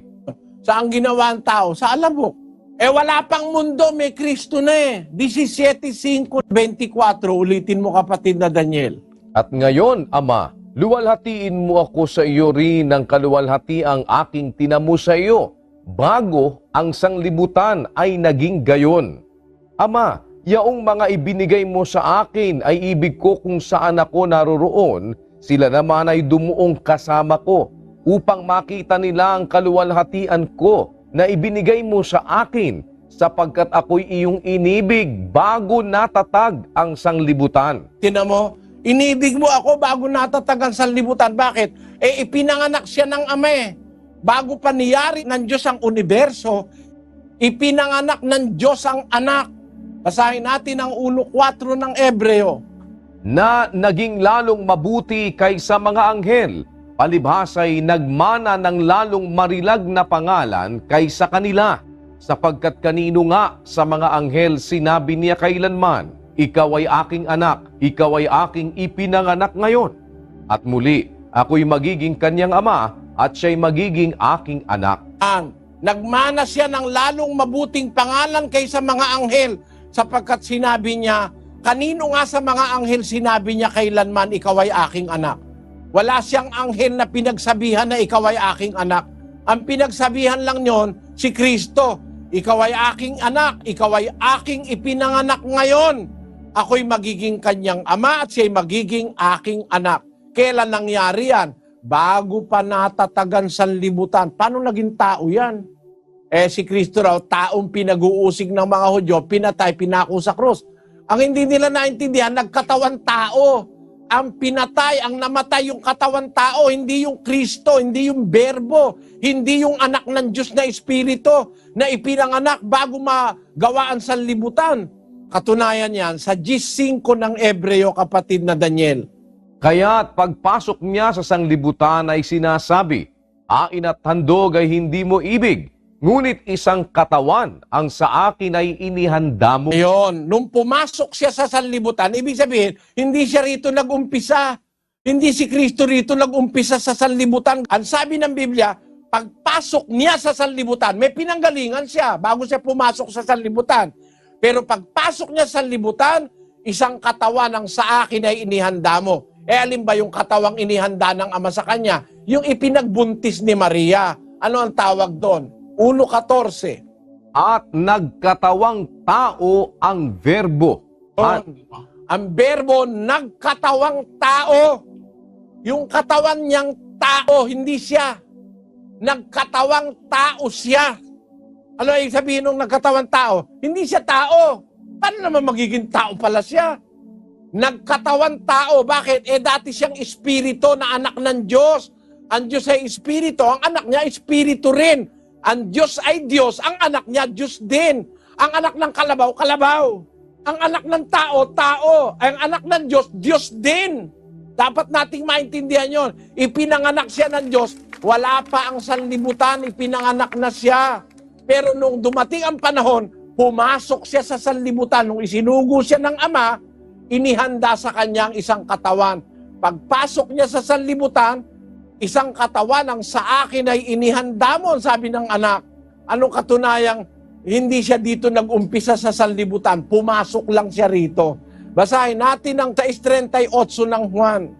Sapagkat bumaba akong mula sa langit, hindi upang gawin ko ang aking sariling kaloob, kundi ang kalooban ng nagsugo sa akin. Ang tao na nag-umpisa sa langit, masabihin mong tao si Kristo. Sabi niya, bumaba ako mula sa langit. Sabi na nga, nagkatawan tao eh. Di hindi tao, saan galing? Bumaba ako mula sa langit. Amo? Galing siya sa langit. Paano mo sasabihin, tao yan galing sa langit? Meron bang taong galing sa langit? Ang tao galing sa alabok. Teka siya. Sabi niya, tao siya. Nagkatawan tao nga eh. Ngayon, sasabihin nila, si Kristo'y tao. Bakit? Kasi isa lang ang Diyos. Isa lang daw ang Diyos. Paano mong nabilang ang Diyos? Paano mo nabilang? Tinan mo, ang bilang ng Biblia, iba sa bilang mo eh. Sa 10:30 ng Juan. Ako at ang Ama ay iisa. Ang iisang Diyos, meron kasamang Ama at anak. Pinupwero mo yung anak eh. Sabi ni Kristo, ako at ang Ama, iisa. Bakit? 1:18 ng Juan. Walang taong nakakita kailanman sa Diyos ang bugtong na anak na nasa sinapupunan ng Ama. Siya ang nagpakilala sa Kanya. Saan nag-umpisa yung anak? Nasa sinapupunan ng Ama. Nasa sinapupunan ng Ama yung anak. Mula sa sinapupunan ng Ama, ipinanganak ng Ama. Pampanga nakadiskusyon ko, ibig mo ba ikang sabihin? Sabi ko, tutul ka. Meron ba ikang lalaking nanganganak para makapanganak? Babae kailangan. Bakit yung araw nagbunga sa likod mo? Bungang araw. Tingnan mo, nagbunga yung araw, napakalayo. Yung Diyos pa na makapangyarihan sa lahat, hindi makapanganak. Tingnan ninyo maling paniniwala na pagka nanganganak ay kailangan babae. May lalay natin sislos ang pruweba. Ayan, the biology of seahorses, reproduction. The male seahorse rather than the female becomes pregnant. This unusual mode of reproduction is the most extreme form of male parental care yet discovered, although it arises from a general bias towards paternal care among fishes. Yun lang palang seahorse. Yung seahorse pala, yung kabayong dagat na tinatawag, ang namubuntis, yung lalaki, siya nanganganak. Ang Diyos ay nanganganak. Makapangyarihan sa lahat yun, pwede mong hindi manganak yun. Basahin natin ang awit, 94:9. Siyang lumikha ng pakinig, hindi ba siya makakarinig? Siyang lumikha ng mata, hindi ba siya makakakita? Kita mo, siyang lumikha ng pakinig. Di ba nagawa ng tao, naintindihan niya kasi yung sense of sight Alam niya yung principle of sight. Nakagawa ang tao ng camera, nakakakita. Kung ang tao nagagawa yung nakakakita siya, makagawa siya ng nakakakita, di ba magagawa ng Diyos yun? Siya nga ang gumawa ng pakinig, hindi ba siya makakarinig? Siyang gumawa ng mata, hindi ba siya makakakita? Siyang gumawa ng paa, hindi ba siya makakalakad? Siyang gumawa ng bahay bata, hindi ba siya makakapanganak? Di ba? Nakapanganak ba ang Diyos? Basahin natin uli ang Hebreo 1. Naging lalong mabuti kaysa mga anghel, palibhasa'y nagmana ng lalong marilag na pangalan kaysa kanila. Sapagkat kanino nga sa mga anghel sinabi niya kailanman, ikaw ay aking anak, ikaw ay aking ipinanganak ngayon. Sino nanganak kay Kristo? Ang Ama. Saan galing? Sa sinapupunan ng Ama. Kung yung pinangsangkalagayan, nasa pasimula pa kasama na ng